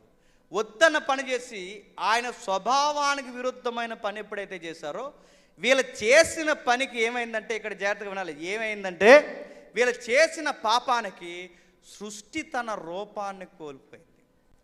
ఆదామవ్వలు తప్పు చేస్తే దేన్ని శపించాడండి? నేలను శపించాడు. ఆదామవ్వలు తప్పు చేస్తే జంతువులు శపించాడు. ఆదామవ్వలు తప్పుడు చేస్తే ఈ సృష్టిని శపించాడు. నేను అడుగుతున్నాను, వీళ్ళ తప్పు చేస్తే సృష్టిని ఎందుకు శపించాడు? మన బతుకు చెప్పండి దీనితోనే అనుసంధానమైంది కనుక. మనకి దేవుడు దెబ్బ గుర్తు రావాలంటే వర్షాలు పడకుండా ఉంటే గుర్తొచ్చేస్తాడు తెలుసా? ఎండాకాలం ఎండలు ఎక్కువైపోతే గుర్తొచ్చేస్తాడు తెలుసా? మనకి బాగా వినాలి, దేవుడు మనకు పాఠాలు నేర్పించడానికి 5 ఏళ్ళు నోట్లోకి వెళ్లకుండా ఎక్కడ సిస్టమ్ మార్చేస్తాడు చెప్పండి? సృష్టిలో మార్చేస్తాడు. అంటే ఇప్పుడున్న సృష్టి ఇది ఒరిజినల్ సృష్టి కాదు. మరి ఏమైంది? ఆదామవ్వలు పాపం చేసిన తర్వాత చెప్పండి సృష్టిని దేవుడు శపించాడు. అంటే ఇది ఒరిజినాలిటీ కోల్పోయింది. దీని ఒరిజినాలిటీ కోల్పోయింది కనుక మళ్ళీ దీనికి ఒరిజినల్ రావాలి అంటే ఈ సృష్టి ఏమవ్వాలి? ఇందాక పేతురు గారి విషయం మర్చిపోకుండా ముగించేస్తున్నాను. ఏమవ్వాలి? సృష్టి ఏమవ్వాలి? సృష్టి మళ్ళీ పుట్టాలి. అంటే పాత స్థితిలోకి రావాలి, పునఃస్థితిలోకి రావాలంటే నిలబడిన ఈ సృష్టి పతనమయ్యింది. ఈ కొండలు ఈ మేఘాలు చూసి ఎంత మురిసిపోతే అసలు ఇది కాదు ఒరిజినాలిటీ. అసలుతో చూస్తే మనం ఆశ్చర్యపోతాం. ఆ జీవితం ఎంత బాగుండేదంటే ఏదేను తోట చరిత్ర చదివితే మనకు అర్థం అవుతుంది. ఆ తోటలో ఏముంటాయి? జీవవృక్ష ఫలాలు ఉంటాయి. ఆ తోటలో ఏముంటాయి? రేపు పొద్దున ఇడ్లీయా, దోశ, చపాతీయా, పెసరట్టు ఉప్మా ఏమి ఉండవు అక్కడ. ఏట్రా అలా పొట్ట ఎక్కువైపోయిందంటే ఆయిల్ ఫుడ్ తినేసాను అలాంటివి ఉండవు అక్కడ. ఏట్రా ఎలాగైపోయావంటే ఈ మధ్య కళ్ళు కనబట్టలేదు ఇలాంటి న్యూస్లు ఉండవు అక్కడ. అక్కడ ఎలా ఉంటుంది తెలుసా? అక్కడ జీవాహారం ఉంటుంది. బాగా వినండి, జీవింపజేసే వృక్ష ఫలాలు అక్కడ ఉన్నాయి. ఆ ఫలాలు తింటారు. వండుకునే పని లేదు, అరగట్లేదు అనే గొడవ లేదు. మరో మాట చెప్పాలంటే ఈ దేహానికి వస్త్రాలే లేవు. దేహానికి వస్త్రాలు లేకపోవడం అంటే ఒక మహిమా వస్త్రం వాళ్ళని అలా కప్పు ఉండేది. నేను చాలాసార్లు చెప్తాను, ఈ లైట్ ఉంది, ఈ లైట్ని చూసారు, లోపల ఫిలమెంట్ ఉంటుంది. ఆ లోపల ఉన్న ఫిలమెంట్ మనకు కనబడదు, అది ఆరిపోతే కనబడుతుంది. నా మాట్లాడుతూ ఆరిపోతే కనబడుతుంది. ఇప్పుడు ఈ వెలుగు బాగా వినాలి, ఆ ఫిలమెంట్కి ఈ వెలుగు ఏమైంది? వస్త్రం అయిపోయింది. అంటే లోపల ఉన్నవి ఏమీ కనబడకుండా ఈ వెలుగు ఏమైంది? దాన్ని కప్పేసింది. ఆ రోజు మనుషులు కూడా, ఆది మనుషులు కూడా వీళ్ళ పాపం చేయకముందు వీళ్ళకి వస్త్రాలు లేవు. మహిమ ఏం చేసింది చెప్పండి? వీళ్ళని కప్పేసింది. పాపం ఎప్పుడైతే చేశారో ఏం పోయింది చెప్పండి? మహిమ పోయింది. మహిమ పోయినట్టు ఏమొచ్చింది చెప్పండి? సిగ్గు వచ్చింది. సిగ్గు రావడం వచ్చిందా? రోగాలు వచ్చాయి. రోగాలు తాగేమా? ఆయుష్ తగ్గిపోయింది. ఆయుష్ తగ్గిపోయిందా? శరీరం కుసించిపోయింది. అంటే ఇది ఒరిజినాలిటీ కాదంటే కాదు. ఈ దేహానికి ఒకప్పుడు సావు లేదు, ఈ శరీరానికి ఒకప్పుడు మరణం లేదు, ఈ ఆత్మ శరీరం విడిపోయే గొడవ లేదు. మన పితరులు తప్పు చేశారు కనుక, దేవునికి విరుద్ధమైన పని చేశారు కనుక శరీరము చెప్పండి ఆత్మ విడిపోయింది. మన గుండెల్లో ఎప్పుడు గుర్తుపెట్టుకుని ఒక తృష్ణ ఉంటుంది. మీరు ఎప్పుడైనా గమనించారు లేదో? ఆ తృష్ణ ఏంటో తెలుసా? ఎప్పుడు యంగగా ఉండాలనుకుంటాం. ఆ ఆశ ఎక్కడి నుంచి వచ్చింది? మీరు నవ్వుకోకండి, నేను సీరియస్ చెప్తున్నాను. అది ఆశ ప్రతి ఒక్కరికి ఉంటుంది. చిన్నమ్మగా, పెద్దమ్మగా, వయసు అయిన ముసలిదానికి కూడా సవరం వేస్తుంది. ఎందుకు? యంగగా ఉండాలి. అంటే ఈ దేహం ఎప్పుడు యంగగా కనబడాలన్న ఆశ మనకు ఉందా లేదు చెప్పండి? ఆశ నెరవేరుతుందా? తెల్లంటికలు వస్తున్నాయి, చూస్తుండగా చర్మం ముడతలు పడిపోతుంది, చూస్తుండగా దేహం రోజు రోజు కుసించిపోతుంది. షుగర్లు, బీపీలు, ఈ నిద్ర పట్టకపోవడం ఏంటి ఇవన్నీ అంటే ఎక్స్పైర్ అవుతుంది. కానీ ఆశ ఉంది మనకి, ఎప్పుడు యవ్వనంగా ఉండాలి. అందుకే మన ముఖానికి క్రీములు రాస్తాం, మన తెల్లంటికి రంగులేస్తాం, నచ్చిన బట్ట నచ్చిందో లేదో 70 సార్లు అద్దంలో చూసుకున్నా అంటే లోపల ఆశ పెట్టింది. ఆ డిజైర్ పెట్టింది ఎవరో తెలుసా? దేవుడే పెట్టాడు. మనిషి ఎప్పుడు యవ్వనంగా జీవించాలన్న ఆ డిజైర్ దేవుడే పెట్టాడు. ఆ డిజైర్ నెరవేరట్లేదు. అంటే ఒకప్పుడు మనం ఎప్పుడు నిత్య యవ్వనముగా ఉండేవాళ్ళం. అది ఆదామవలు ఏదైనా మనవలు ఉండేది జీవితం. ఎక్కడుండేది? ఏదైనా మనవలు ఉండేది. అక్కడ శరీరం వాలిపోదు, వైరస్లు ఉండవు, రోగాలు ఉండవు, వండుకునే గొడవ ఉండదు, ఆకలి దప్పులు లేవు. ఇలాంటి ఉన్నతమైన జీవితం పాడైపోయింది.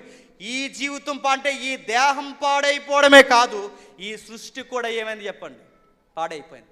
మళ్ళీ ఈ పాడైపోయిన ప్రపంచమంతా బాగుపడాలి అంటే ప్రపంచ పునర్జన్మ జరగాలి. ఆ పునర్జన్మ ఎప్పుడు జరుగుతుంది? ప్రభువైన యేసుక్రీస్తు రెండవ రాకడలో జరుగుతుంది. అప్పటి వరకు ఈ సృష్టిట ముక్కుతూ మూలుగుతూ ఎప్పుడు ఈ దాసత్వాన్ని వదిలేస్తానా, నూతన సృష్టిగా ఎప్పుడు మారతానా అని ఇది అలా ఓర్చుకొని మనుషులకు సేవ చేస్తుందంట. అంటే సృష్టికి కూడా ఏ డిజైర్ ఉంది చెప్పండి? నేను మళ్ళీ నూతనంగా ఎప్పుడు అవుతానని. మనకి ఏ డిజైర్ ఉంది చెప్పండి? ఎప్పుడు నేను యంగ్స్టార్గా ఎప్పుడు ఎలా ఉంటానన్న డిజైర్ మనకుంది. అందుకే ఆ రిలయన్స్ అనంత అంబానీ గారు అలా అమ్మని చూసారా? 60 సంవత్సరాల దగ్గరకు ఉందండి ఆవిడ. ఇంకా పిల్లలా రెడీ అవుతుంది. మీరు చూడండి, ఆవిడే కదా మనం రెడీ అవుతాం కాదు, ఏమని అనుకుంటారని కొంచెం అలా అలా సర్దే వచ్చేద్దాం. రెడీ అవ్వం మనం అంతే. ఎవరికైనా నాకుంటుంది ఎప్పుడు ఒకేలా కనబడాలి, చక్కగా ఉండాలని. ప్రతి ఒక్కరికి డిజైర్ తప్పు కాదండి, కానీ ఆ డిజైర్ అంటే నేను ఫిట్గా ఆరోగ్యంగా ఉండాలి, మంచిగా ఉండాలి, సొసైటీలో బాగా కనబడాలి, ఈ డిజైర్ ఉండడం తప్పు కాదు. కానీ ఇది నెరవేరట్లేదు. ఇది ఎప్పుడు నెరవేరుతుంది అంటే యేసు ప్రభు రెండో రాకడలో నెరవేరుతుంది. అంటే ఇప్పుడు చనిపోయిన ఈ పెద్ద ఆయన కానీ, ప్రభువునందు నిద్రించిన ఎవరైనా కానీ చనిపోతే 2 ప్రాంతాలకు వెళ్తారు. మేలు చేసిన వారైతే అబ్రహాము దగ్గరికి పోతారు, సత్క్రియ ప్రభువు చెప్పినట్టు బతికితే. కీడు చేసిన వాడైతే యాతన పడుతున్న ధనవంతుడు ఉన్నాడే అక్కడికి పోతారు. అయితే ఇప్పటి వరకు మనం రెస్ట్లో ఉంటాం. ప్రభు వచ్చినప్పుడు ఇప్పుడు ఆత్మ అక్కడికి పోయింది, అక్కడ ఉంది. ఎక్కడ? పరదేశంలో ఉంది. దీనికి ఒక డిజైర్ ఉంది లోపల, మళ్ళీ నా శరీరాన్ని ఎప్పుడు ధరించుకోవాలి అంటే దేహానికి బాగా వినాలి. ఆత్మకు దేహాన్ని ధరించకపోతే ఆత్మకి తృప్తి ఉండదా అంటే బైబిల్ అంటుంది తృప్తి లేదు. ఎందుకంటే తెలుసా?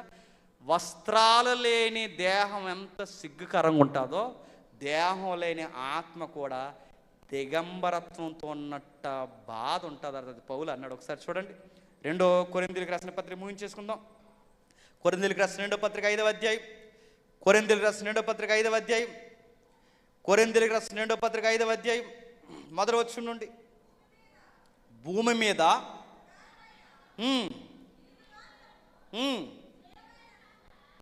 ఎవరు చదవండి, ఇక్కడ చదవండి. ఎవరు?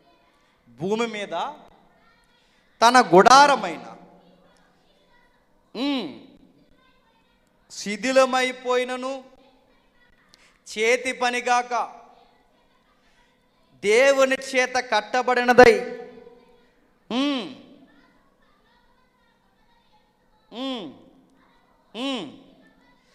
మనము దిగంబరులము కాక శరీరముతో ఆత్మ కలిసి లేకపోతే ఎలా ఉంటుందట? దిగంబరులముగా ఉంటామంట. అంటే ఒక మనిషి అనగానే ఆత్మ ఒకటే కాదు. సోక్రటీస్ శిష్యులు ఏమన్నారు? శరీరం ఏమైపోయినా పర్లేదు, చెప్పండి, ఆత్మే ప్రాముఖ్యమైనది అన్నారు. కానీ బైబిల్ ఏమని తెలుసా? ఆత్మ శరీరము కలిస్తేనే సంపూర్ణమైన మానవుడు. ఆత్మ ఉండి శరీరం లేకపోయినా, శరీరం ఉండి ఆత్మ లేకపోయినా, ఇప్పుడు చూడండి, అవి ఒకదానికొకటే అవినాభావ సంబంధం లేకపోతే మనుషుడు సంపూర్ణం కదా. అందుకే పౌలు గారు ఏమంటాడంటే, పై వచనంలో ఏమంటాడు చూడండి, 4వ అధ్యాయం 16వ వచనంలో, కావున అయిమే చూస్తూ వినండి, కావున మేము అధైర్యపడము, మా బాహ్య పురుషుడు కుసించుచున్నను ఆంతర్య పురుషుడు దినదినము నూతన పరచబడుచున్నాడు. ఎంతమంది ఉన్నారు? ఆత్మ శరీరం అంటే శరీరము ఆత్మ కలిస్తేనే సంపూర్ణ పురుషుడు, సంపూర్ణ మానవుడు. నా శరీరం ఏమైపోయినా పర్లేదు, నేను ఎలా తిరిగేసినా పర్లేదు కాదు. అంటే రేపొద్దున మనం చనిపోయి మనం పరదేశకు వెళ్ళిపోతే, ప్రభు 2వ రాకడలో వస్తే, ప్రభు వచ్చినప్పుడు ప్రభు ఒక్కడే రాడంట. బాగా వినాలి, ముగించేస్తున్నాను. ప్రభు వచ్చినప్పుడు ప్రభు ఒక్కడే రాడట. ప్రభువుతో పాటు ఎవరిని తీసుకొస్తాడట? మేఘాల మీద. ఎవరైతే చనిపోయి పరదేశంలో రెస్ట్ తీసుకుంటున్నారో ఆ రెస్ట్ తీసుకున్న ఆత్మలన్నిటినీ మేఘాల మీద కూడా ఎంట పెట్టుకుని వస్తాడట. అదే కదా దశలోనికి 4వ అధ్యాయంలో ఉంది. ఆ మేఘాల మీద కూడా ఎంట పెట్టుకుని వస్తాడట. వచ్చి ఏం చేస్తాడు? అది యోహాను సువార్తలో ఉంది 5వ అధ్యాయంలో. ఏమని? ఆత్మలు ఇలలోకి వచ్చిన తర్వాత తమ తమ వరుసల్లో మనుషుల దేహాలు తిరిగి లేస్తంటే, ఈ దేహాలు తిరిగి లేచి ఆత్మలు యేసు ప్రభు తీసుకొచ్చి ఈ 2 ఏమవుతాయి చెప్పండి? అనుసంధానం అయిపోతాయి. అప్పుడు మళ్ళీ మనం ఏమవుతాం చెప్పండి? సంపూర్ణ మానవులు అవుతాం.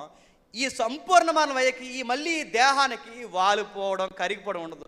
ఈ దేహం ఎలా ఉంటుందంటే, ఏదైనా తోటలో ఆదామవ్వలకు ఎలా ఉండేదో చెప్పండి, మళ్ళీ ఆ జీవితం మనకి వస్తుందట. ఇందుకేనండి మనం బతుకుతున్నాం. ఆ రోజు షుగర్లుండో, బీపీలుండో, అలసర్లుండో, బాధలుండో, కష్టాలుండో, కన్నీళ్ళుండో, ఆకలి ఉండదో, సూర్యుడు ఉండడో, ఎండ ఉండదో, కన్నీళ్ళుండో, మరి నిత్యము ఆనందిస్తూ ఉంటాం. అంటే ఆ ఆనంద జీవితం ఎలా ఉంటుందంటే, ఏదైనా తోటలో ఎలా ఉండేదో చెప్పండి అలా ఉంటుంది. అందుకే జయించు సంఘాన్ని జయించు వానికి ఏమిస్తున్నాడు? నా పరదేశులో జీవవృక్ష ఫలమును చెప్పండి తినిపిస్తాను. అంటే పరదేశ అనగానే ఏం చెప్పిన ఇందాక? ఉద్యానవనం. అంటే ఏ వనములో మన జీవితం పాడైపోయిందో చెప్పండి, మళ్ళీ వనములోకే మనం వెళ్ళబోతున్నాం. ఇప్పుడు మీకు డౌట్ రావాలి. ఇది ఒక్కటి అర్థమైతే దేవునికి నేను స్తుతులు చెప్పి ముగించేస్తాను.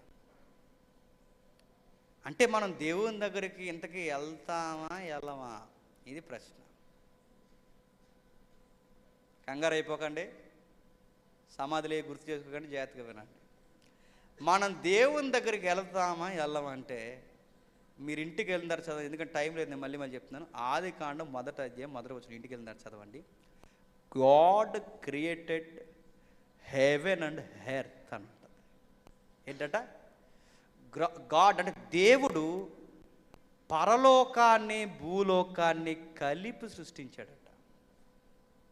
అంటే ఈ భూలోకము పరలోకం ఏదైనా వనంలో పాపం జరగకముందు ఎలా ఉండేదన్నమాట చెప్పాలి? అనుసంధానమై ఉండేది. తప్పు ఎప్పుడైతే జరిగిందో చెప్పండి, దేవుడుండే నివాస స్థానం వేరైపోయింది. చెప్పండి, మనం ఉండే నివాస స్థానం వేరైపోయింది. అంటే ఈ సృష్టిని దేనితో అనుసంధానం చేశాడు చెప్పండి? హెవెన్, పరలోకంతో అనుసంధానం చేశాడు. ఇది ఎప్పుడైతే తప్పు జరిగిందో సృష్టి నశించింది, నిత్యత్వం సంబంధించిన ఈ అదృశ్య లోకం విడిపోయింది. అందుకే ప్రతి సంధ్య వేళ దేవుడు ఎవరితో ఉండేవాడట? తప్పు ఎప్పుడు జరిగింది ఎవరితో ఉండలేదట? అంటే ఈ లోకాలు కలిసి ఉండేవా? కలిసి ఉండేవా. అందుకే ప్రపంచం మళ్ళీ పుట్టాలి పేతురు అన్నాడు. ఏమవ్వాలి? ప్రపంచం మళ్ళీ పుట్టాలంటే పరలోకము భూలోకం మళ్ళీ అనుసంధానం చేయబడతాయా? చేయబడతాయి. అంటే ఇప్పుడు మనం దేవుని దగ్గరికి వెళ్తామా? దేవుడే మళ్ళీ ఆదాము దగ్గరికి సంధ్యవేళ వచ్చినట్టు, బాగా వినాలి, ఆదాము దగ్గరికి సంధ్యవేళ వచ్చినట్టు ఇప్పుడు దేవుడు మన దగ్గరికి వస్తాడా? మనం దేవుని దగ్గరికి వెళ్తామా? చెప్పాలి, మీకు అర్థమైతే అధ్యక్ష చెప్పాలి. దేవుడే మన దగ్గరికి వస్తాడు. అదేంటంటే మనం వెళ్ళమంటే అసలు ఆయన ఉండాలనుకుంటున్నదే మనతో, అసలు మనతోనే నివాసం చేయాలనుకున్నాడు. మరి అబ్రహాము కనిపెట్టాడు కదండి, ఇవన్నీ గుర్తొచ్చేస్తుంటే మనకు రెఫరెన్స్లు. అబ్రహాము కనిపెట్టాడు కానీ పునాదులు గల చెప్పండి ఆ పట్నము కొరకు కనిపెట్టాడండి. అడుగుతున్నాను, పునాదులు గల పట్నం కొరకు కనిపెడుతున్నాడంటే ఎళతాడనా పట్నమే వస్తాదనా? చెప్పాలి. వస్తాదని ఎక్కడుంది? ఎక్కడుంది? ప్రకటన గ్రంథం చూడండి ఒకసారి. ప్రకటన గ్రంథం 21వ అధ్యాయం. ప్రకటన గ్రంథం 21వ అధ్యాయం. ప్రకటన గ్రంథం 21 ఏదో జేమ్స్ గారు దుర్బోధ చేస్తున్నారని కంగారు అయిపోయి మీరు ఫీల్ అయిపోయి ఎవరెవరికో ఫోన్ చేసి ఇక్కడ కొంచెం జాగ్రత్తగా వినండి. ప్రకటన గ్రంథం 21వ అధ్యాయం మొదలు వచ్చినట్టు, అంతటా నేను క్రొత్త ఆకాశము, ఇంతకు మతస్వార్త చదవంగా, కొత్త ఆకాశము చెప్పండి, క్రొత్త భూమి. పేతురు చెప్పాడుగా, ప్రపంచ పునరుజ్జనం అంటే కొత్త ఆకాశము క్రొత్త భూమి, క్రొత్త ఆకాశము క్రొత్త భూమి. కిందికి క్రొత్త ఆకాశము క్రొత్త భూమిని, మొదటి ఆకాశం మొదటి భూమి గతించిపోయిన. ప్రశ్న, మొదటి ఆకాశం మొదటి భూమి గతించిపోతే, బాగా వినాలి, మొదటి ఆకాశం మొదటి భూమి గతించిపోతే మళ్ళీ ఇంకో భూమి ఇంకో ఆకాశం వస్తుందనా? కాదు. కొంచెం జాగ్రత్తగా వినాలి. ఈ భూమే నూతన భూమి అవుద్ది, ఈ ఆకాశమే చెప్పండి నూతన ఆకాశం. కాకపోతే ఆ పాత స్వరూపం గతించిపోద్ది. ఎట్లా అంటే ఇప్పుడు మనం చచ్చిపోయాం, మనం తీసుకెళ్ళి ఏం చేస్తున్నారు? కప్పెట్టేస్తున్నారు. మనల్ని కప్పెట్టిన తర్వాత ఈ శరీరం ఏమవుతుంది? కలిసిపోతుంది. మరి ప్రభు తిరిగి వచ్చినప్పుడు మళ్ళీ ఆ దేహం ఏమవుతుంది? తిరిగి లేస్తుంది. అంటే ఇప్పుడు ఈ పునరుద్ధాన దేహమే, బాగా వినాలి, ఈ పునరుద్ధాన దేహమే ఎందులో ఉంది? ఈ దేహంలో ఉంది. ఈ దేహమే చెప్పండి మహిమ దేహం అవుతుంది. మహిమ దేహమే ఈ దేహాన్ని ధరించుకోబోతుంది. ఇది మీకు అర్థమైతే ఈ భూమే నూతన భూమి అవుద్ది, ఈ ఆకాశమే చెప్పండి నూతన ఆకాశం. అంటే ఈ ప్రపంచం మళ్ళీ పునఃస్థాపన జరుగుద్ది. ఎలా? ఏదేను తోటలో ఎంత బాగుండేదో సృష్టి, ఆ పునఃస్థాపన జరుగుద్ది. జరిగితే సముద్రమిక లేదు, మరియు నూతనమైన యెరూషలేమును, ఆ పరిశుద్ధ పట్టణం, బాగా వినాలి, ఇజ్రాయేల్ దేశంలో ఉండే పట్టణం యెరూషలేము. పరలోకంలో కూడా ఒక పట్టణం ఉంది, దాని పేరు కూడా యెరూషలేము. అది దేవుడు నిర్మాణం చేస్తున్నారు. దాని పేరు పునాదులు కలిగిన చెప్పండి పట్టణం. ఈ పునాదులు కలిగిన పట్టణం పేరే చెప్పండి నూతన యెరూషలేము. ఈ యెరూషలేము కొరకే పెద్ద ఆయన కనిపెట్టాడు. ఎవరు? అబ్రహాము గారు. ఎప్పుడు వస్తుందా అని కనిపెట్టాడు. ఆయన జనరేషన్లో రాలేదు, తర్వాత వాళ్ళ పిల్లలు కనిపెట్టారు, రాలేదు, ఇప్పటికే కనిపెడుతున్నాం, రాలేదు. మరి ఎప్పుడు వస్తుంది? ఆ రెండవ రాకల్లో ఏం దిగి వస్తుంది చెప్పండి? పరలోకం నుండి యెరూషలేము పట్టణం దిగి వస్తుందట. దిగొచ్చి నేను నూతనమైన యెరూషలేమును, ఆ పరిశుద్ధ పట్టణం తన భర్త కొరకు అలంకరింపబడిన పెండ్లి కుమార్తె వలె సిద్ధపరచబడి పరలోకమందున దేవుని యొద్ద నుండి, బాగా వినాలి, మనం అక్కడికి వెళ్ళిపోతున్నామా? మన కొరకే నివాస స్థలం దిగి వస్తుందా? చెప్పాలి. మనం వెళ్ళిపోతామని చెప్పింది ఎవడు? ప్లేటో. మన దగ్గరికే పరలోక పట్టణం దిగొస్తుందని చెప్పింది ఎవరు? ప్రభు. ఇన్ని రోజులు మనం విన్న ప్రసంగాలేంటి? ప్లేటో ప్రసంగాలు. ఇప్పుడు ఈరోజు దేవుడు మీతో చెప్తున్నది ఏంటి చెప్పండి? ప్రభు వర్తమానం. గుర్తుపెట్టుకోండి. మీకు నచ్చకపోయినా ఇది వాస్తవం. ఇది కిందకి పరలోక పట్టణం దిగి వచ్చాను. అప్పుడు ఇదిగో దేవుని నివాసం. అది యెరూషలేము పట్టణము, పరలోకము, నిత్యత్వం, దాని పేర్లు. దేవుని నివాసము మనుషులతో కూడా ఉంది. ఎప్పుడు జరగబోతుంది ఇది? ఇదిగో దేవుని నివాసము చెప్పండి మనుషులతో కూడా ఉంది. ఆయన వారితో కాపురముండును, వారు ఆయన ప్రజలయుందురు. దేవుడు తానే వారి దేవుడై ఉండి వారికి తోడై ఉండెను. అంటే అచ్చు మళ్ళీ ఏదేను తోటలో ఆదామవలతో ఎలా కలిసి తిరిగాడో దేవుడు మళ్ళీ రేపు రెండవ రాకుళ్ళు అలా మనతో కలిసి ఒక కాపురంలో తండ్రి ఉన్నట్టు, అన్న ఉన్నట్టు, కుటుంబ సభ్యుడు ఎలాగైతే ఒక కుటుంబంలో ఉంటాడో అలా దేవుడు మనతో ఉండడానికి ఒక కొత్త పట్టణాన్ని రెడీ చేసి మనము దేవుడు అందరం కలిసి అందులో నిత్యము నివాసం చేయడానికి ప్రణాళికలు దేవుడు చెప్పండి సిద్ధం చేస్తున్నాడు. ఇది రెడీ అయ్యే వరకు చచ్చిపోయిన వాళ్ళందరూ ఎక్కడుంటారు? పారదేశంలో ఉంటారు. అందుకే ప్రభు అంటాడు, మీకు నివాస స్థలాలు చెప్పండి సిద్ధం చేయడానికి వెళ్తున్నాను, మళ్ళీ వస్తాను అన్నాడు తీసుకెళ్ళడానికి. నివాస స్థలం అంటే నాకు బెడ్రూము వాళ్ళకు బెడ్రూమ్ అని కాదు. నివాస స్థలం అంటే నిత్యము ఉండే స్థానము. అప్పుడు పేతురు, నువ్వు కంగారు పడకు, మీకు 12 సింహాసనాలు వేస్తాను, నీకొకటి వేస్తాను. అప్పుడు జడ్జిమెంట్ జరుగుతుంది, తీర్పు దినం. అప్పుడు మీరు ఏం చేస్తారంటే 12 గోత్రాలు కనుక 12 గోత్రాల వారికి మీరు తీర్పు తీరుస్తారు. ఇంత ఔన్నత్యము అధికారం పేతురు నీకు ఇవ్వబోతున్నాను, దీని కొరకు కనిపెట్టి బతకవయ్యా అని చెప్పాడు. ఇదండి బైబిల్.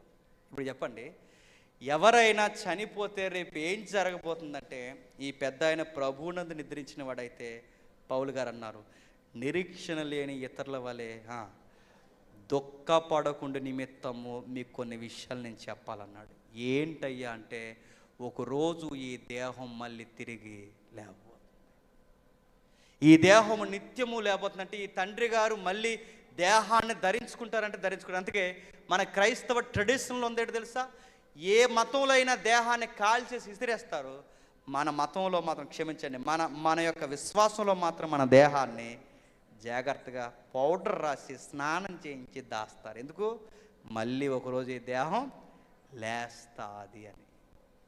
ఇప్పుడు చెప్పండి, చనిపోయిన ఎవరైనా ఉంటే అక్కడికి పిల్లలు వచ్చి అడిగితే తాతయ్య ఏడంటే ఇప్పుడు చెప్పాలి, ఎవరి దగ్గరికి వెళ్ళారు అనకూడదు. చెప్పండి, పరదేశంలో రెస్ట్ తీసుకుంటున్నాడు రా చెప్పండి, అర్థమయ్యేలా చెప్పండి. రెస్ట్ తీసుకుంటున్నాడు రా. రెస్ట్ తీసుకుని ఒక రోజు వస్తాడంటే అప్పుడు ఆడు అడుగుతాడు, ఎప్పుడు వస్తాడు తాతమ్మ అని అంటే అప్పుడు చెప్పండి, ప్రభు వచ్చినప్పుడు కూడా ఎంట పెట్టుకుని తాతయ్యని తీసుకుని వస్తాడు రా అని చెప్పండి. అప్పుడు మీ బిడ్డలకు సువార్త చెప్పిన వాళ్ళు అవుతారు. తాతయ్య దేవుడి దగ్గరికి వెళ్ళిపోయారా, తర్వాత మనమే వెళ్ళాలరా, బస్సు ఎక్కి రెడీగా ఉంటారా అని చెప్పకండి.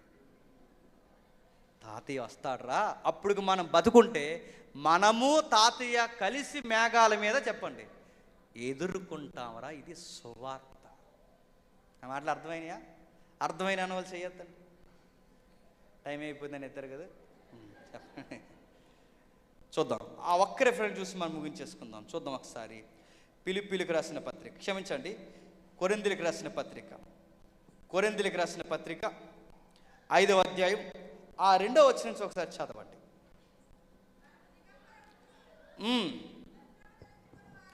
వస్త్రము ధరించుకున్న వారముగా కాబట్టి పరలోకం నుండి వచ్చు మన నివాసం. చెప్పండి, మనం పరలోకం వెళ్తామా? పరలోకం నుండి నివాసం మనకు వస్తుందా? పరలోకం నుండి మన మీదకి వచ్చి నివాసం కొరకు అపేక్షించు. ఏమన్నాడండి? అపేక్ష అంటే ఆశ. ఇందాక చెప్పానుగా, ప్రతి ఒక్కరికి ఒక డిజైర్, ఒక కోరిక ఉందని. ఆ కోరికని చెప్పండి, మనము ఒక నిత్యమైన యవ్వన దేహాన్ని ధరించుకోవాలన్నా చెప్పండి ఆశ మనకుంది. ఆశ, అపేక్ష. నేను అడుగుతున్నాను, పేర్లనోలి రాత్నాం పేడ రాసినట్టు రాత్నాం ఉంటుందా? నున్నగా పోతుంది. ఆశ అయితే నున్నగా ఉండాలని ఉంటుందా? అవి తినకూడదు ఇవి తినకూడదు అని కొన్ని మానేస్తున్నాం. ఉంటున్నామా? 4 రోజులు నెల రోజులు ఏమి తినకుండా ఉంటాం. ఇలాంటి ఏదైనా ఫంక్షన్కి వస్తే కక్క ముక్క మనకు కనబడితే ఆ రోజు మొత్తం నెల రోజులు ఉపవాసం, ఆ పాయే మొత్తం ఆ రోజు తిని మళ్ళీ ట్యాంక్ వచ్చేస్తుంది. మనకు ఆశ ఉంది సన్నగా ఉండాలని, మనకు ఆశ ఉంది నున్నగా ఉండాలని, మనకు ఆశ ఉంది ఒక మంచి దేహం, రోగాలు లేని దేహం ధరించుకోవడం నాకు అపేక్ష ఉంది. అది దేవుడే పెట్టాడు, అది నెరవేరట్లేదు. మనం ఎన్ని మెడిసిన్ వాడినా నెరవేరట్లేదు, ఎంత ఫుడ్ కంట్రోల్ పెట్టినా నెరవేరట్లేదు. మరి ఇది నెరవేరుతుంది అన్నాను గ్యారంటీ ఏంటి? ఆ ఫెయిర్ అండ్ లవ్లీ వాడు అన్నాడు 7 వారాలు నిగారింపు, ఆడి గ్యారంటీ ఇచ్చాడా? ఆ మంత్రులు చచ్చినారని చెప్తున్నాడు, ఆయనకి తెల్లంటికలు రాకుండా ఉన్నాయా? నేను అడుగుతున్నాను. చాలామంది చిట్కాలు చెప్తున్నారు, వాళ్ళు చనిపోకుండా ఉన్నారా అంటే అందరూ చెప్తున్నారు. ఆ డిజైర్ని ఎవరు నెరవేర్చట్లేదు. ఇది నెరవేరుతాడానికి గ్యారంటీ కార్డు ఎక్కడుంది? ఎక్కడా లేదు. కానీ ఇది నెరవేరుతాడానికి మనకు ఒక గ్యారంటీ కార్డు క్రైస్ట్లో ఉందంట. ఎక్కడా ఒక్కసారి చూడండి. పిలిప్పిలికి రాసిన పత్రిక మొదటి అధ్యాయం, పిలిప్పిలికి రాసిన పత్రిక మొదటి అధ్యాయం, క్షమించండి, కొరింథీయులకు రాసిన రెండో పత్రిక మొదటి అధ్యాయం 21-22 వచనం చూడండి. మీతో కూడా క్రీస్తునందు మనల్ని స్థిరపరిచి అభిషేకించువాడు దేవుడే. ఆయన మనకు ముద్ర వేసి మన హృదయాలలో మనకు ఆత్మను సంచకరువును అనుగ్రహించి ఉన్నాడు. ముద్ర అంటే తెలుసా? Stamp, seal, guarantee card. అంటే మన హృదయాల్లో ఉన్న ఆ అపేక్ష, ఆ కోరిక నెరవేరుతాది అని మనకి గ్యారంటీ కార్డు సీల్ ఎవరేశారట? పరిశుద్ధాత్ముడి చేత వేయించాడట. అంటే రేపన్న నాడు ఒక యవ్వన దేహాన్ని, వాడబారిన దేహాన్ని, నిత్యము జీవించే దేహాన్ని నేను ధరించుకుంటాను, ఆ ఆశ నెరవేరుద్ది అన్న ఆ కోరికకి గ్యారంటీ కార్డు ఎవరంట? మన హృదయాల మీద చెప్పండి. పరిశుద్ధాత్ముడి చేత ముద్రేశాడు. అంటే ప్రతి క్రైస్తవుడు ఏం కనిపెట్టుకుని బతుకుతాడంటే, ఇప్పుడు నిద్రిస్తున్నాను, మళ్ళీ ఒకరోజు తిరిగి లేస్తాను. ఇది మన గుండెల్లో బలంగా ఉంది. మన పీకల మీద కత్తెట్టినా మనం ఏం చెప్తాం తెలుసా? మేము చచ్చిపోయినా మళ్ళీ చెప్పండి బతుకుతాం. పరిశుద్ధాత్ముడు ఉంటే మన మాటలు అలా ఉంటాయి. పరిశుద్ధాత్ముడు లేకపోతే నా దేహం ఏమైపోయినా పర్లేదు, నా ఆత్మని చేసుకుంటాడులే అంటాం.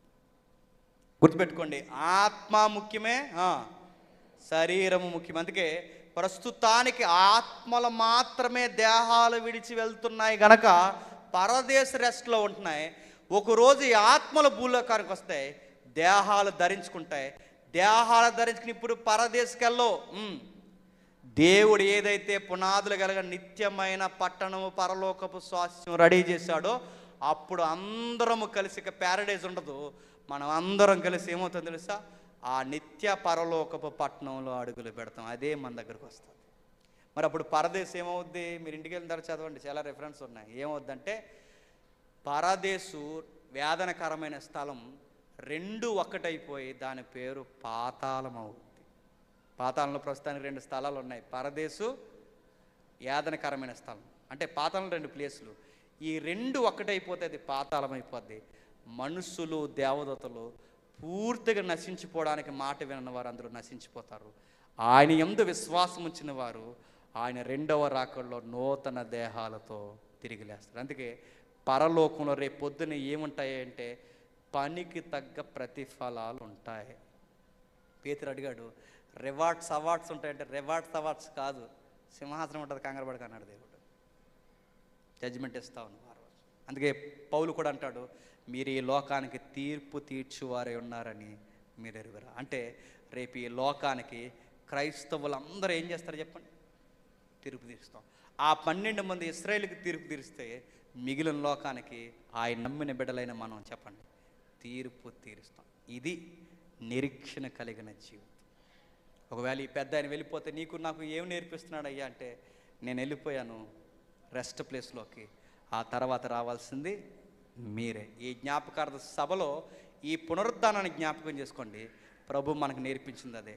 నేను ఎలాగైతే తిరిగి లేచానో మరలా మిమ్మల్ని అలా తిరిగి లేపడానికి నేడో రేపో రాబోతున్నాను. క్రైస్తవ నిరీక్షణ ఊపిరి ఏంటయ్యా అంటే ఆయన ఎప్పుడు వస్తాడా అని ఎదురు చూడడమే మన నిరీక్షణ. ఆయన వచ్చినప్పుడు సృష్టి నూతనంగా మారుతుంది, మనం నూతనంగా మారుతాం. నూతన సృష్టి, నూతన జీవితం, నూతన దేహాలు. మరి అప్పుడు జంతువుల ఆత్మలు ఏమవుతాయి? అవి కూడా నూతనంగా మారుతాయి. మరి అప్పుడు ఏ ట్రాన్స్ తీసుకుంటే తెలియదు కానీ సృష్టిలో మరొక రూపాన్ని తీసుకుంటాయి. ఆ మాట అర్థమైందా? అర్థమైన వారు ధన్యులు, అర్థం కాని వారు మీ ఆత్మలకు మీరే ఉత్తరవాదులు. దేవుడు త్వరగా వచ్చును గాక. ఆమేన్. ప్రార్థన చేసుకుంటాం. ప్రేమగల తండ్రి, కృపగల దేవ, ఈరోజు ప్రసంగం కాదు తండ్రి, ఈరోజు ఒక బోధ మేము నేర్చుకున్నాం దేవ. నిరీక్షణ లేని ఇతరులు తండ్రి ఏవేవో మాట్లాడతారు. శరీరం వ్యర్థం అంటారు, ఆత్మ పోయిందంటారు, గాల్లో కలిసిపోయిందంటారు, అది పరమాత్ముడితో మమేకం అయిపోయిందని ఏవేవో మాట్లాడతారు తండ్రి. కానీ బైబిల్ అలా చెప్పలేదు. బైబిల్ స్పష్టంగా చెప్పింది, ఆత్మ అబ్రహాం రొమ్మును ఆనుకోవడానికి వెళ్ళిపోతుంది, శరీరం భూమిలో నిద్రిస్తుంది, మరలో ఒకరోజు ఆత్మ ఇలలోనికి వస్తుంది, ఈ దేహాన్ని ధరించుకుంటుంది. పునాదులు గల పట్నం ఒకరోజు ఇలలోనికి రాబోతుంది. ఈ సృష్టి నూతన సృష్టికి, సృష్టి నూతన ఆకాశంగా మారి మళ్ళీ పరలోకంతో మమేకం కాబోతుంది. అంటే మాతోనే మీరు నిత్యము నివాసం చేయబోతున్నారు దేవ. ఎంత ధన్యత ఇచ్చారు తండ్రి మాకు. మా పితరుడైన ఆదాము పోగొట్టేసింది ఇదే తండ్రి, మా పితరులైన తల్లి తండ్రి పోగొట్టేసింది ఇదే దేవ. ఆ పోయినది మరలా మాకు ఇవ్వడానికే కడపటి ఆదాముగా త్రిత్వంలోని భాగమైన మీ సుతుడు తండ్రి ఇలలోనికి వచ్చాడు, మాకు దయచేశాడు, వాగ్దానం ఇచ్చాడు. ఆ రోజు పేతురు తండ్రి తనకు అర్థమైన రీతులు అడిగితే తనకు అర్థమయ్యేలా ఈ రోజుకి మాకు అర్థమయ్యేలా చెప్పాడు తండ్రి. తండ్రి ఎన్నో దుర్బోధలు, ప్రపంచంలో మేధావుల మధుల్లో పుట్టిన బోధలు తండ్రి ఈరోజు సంఘాల వరకు పాకేసేదేవా.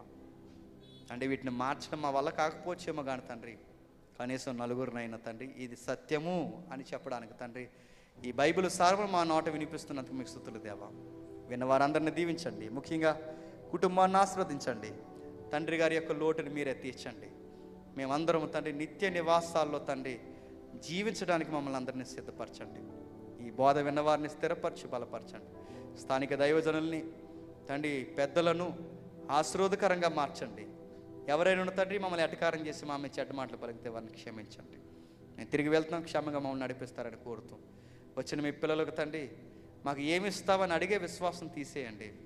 మాకు ఒక రోజు నిత్యమైన పట్టణము, నిత్యము ఉండే దేహము, నిత్య నివాసం ఇవ్వబోతున్నాడన్న ఒక నిరీక్షణ వాళ్ళ గుండెల్లో నాటండి. లౌకికమైన విషయాలు కాక రాబోతున్న నిత్యత్వం కొరకు తండ్రి వారి జీవితాల్లో ఫలములు నింపుతారని కోరుతూ మా శత్రువులను, మా మిత్రులను వేదనకరమైన తండ్రి స్థితిలో నుంచి లేవనెత్తి ఈరోజు జ్ఞాపకార్థ కూడికలో కూర్చున్న కుటుంబాన్ని అందరినీ మీ యొక్క చేతులకు అప్పగిస్తూ క్రీస్తున్నామని ప్రార్థన సమర్పిస్తున్నాం తండ్రి. Amen, amen, amen. సరే.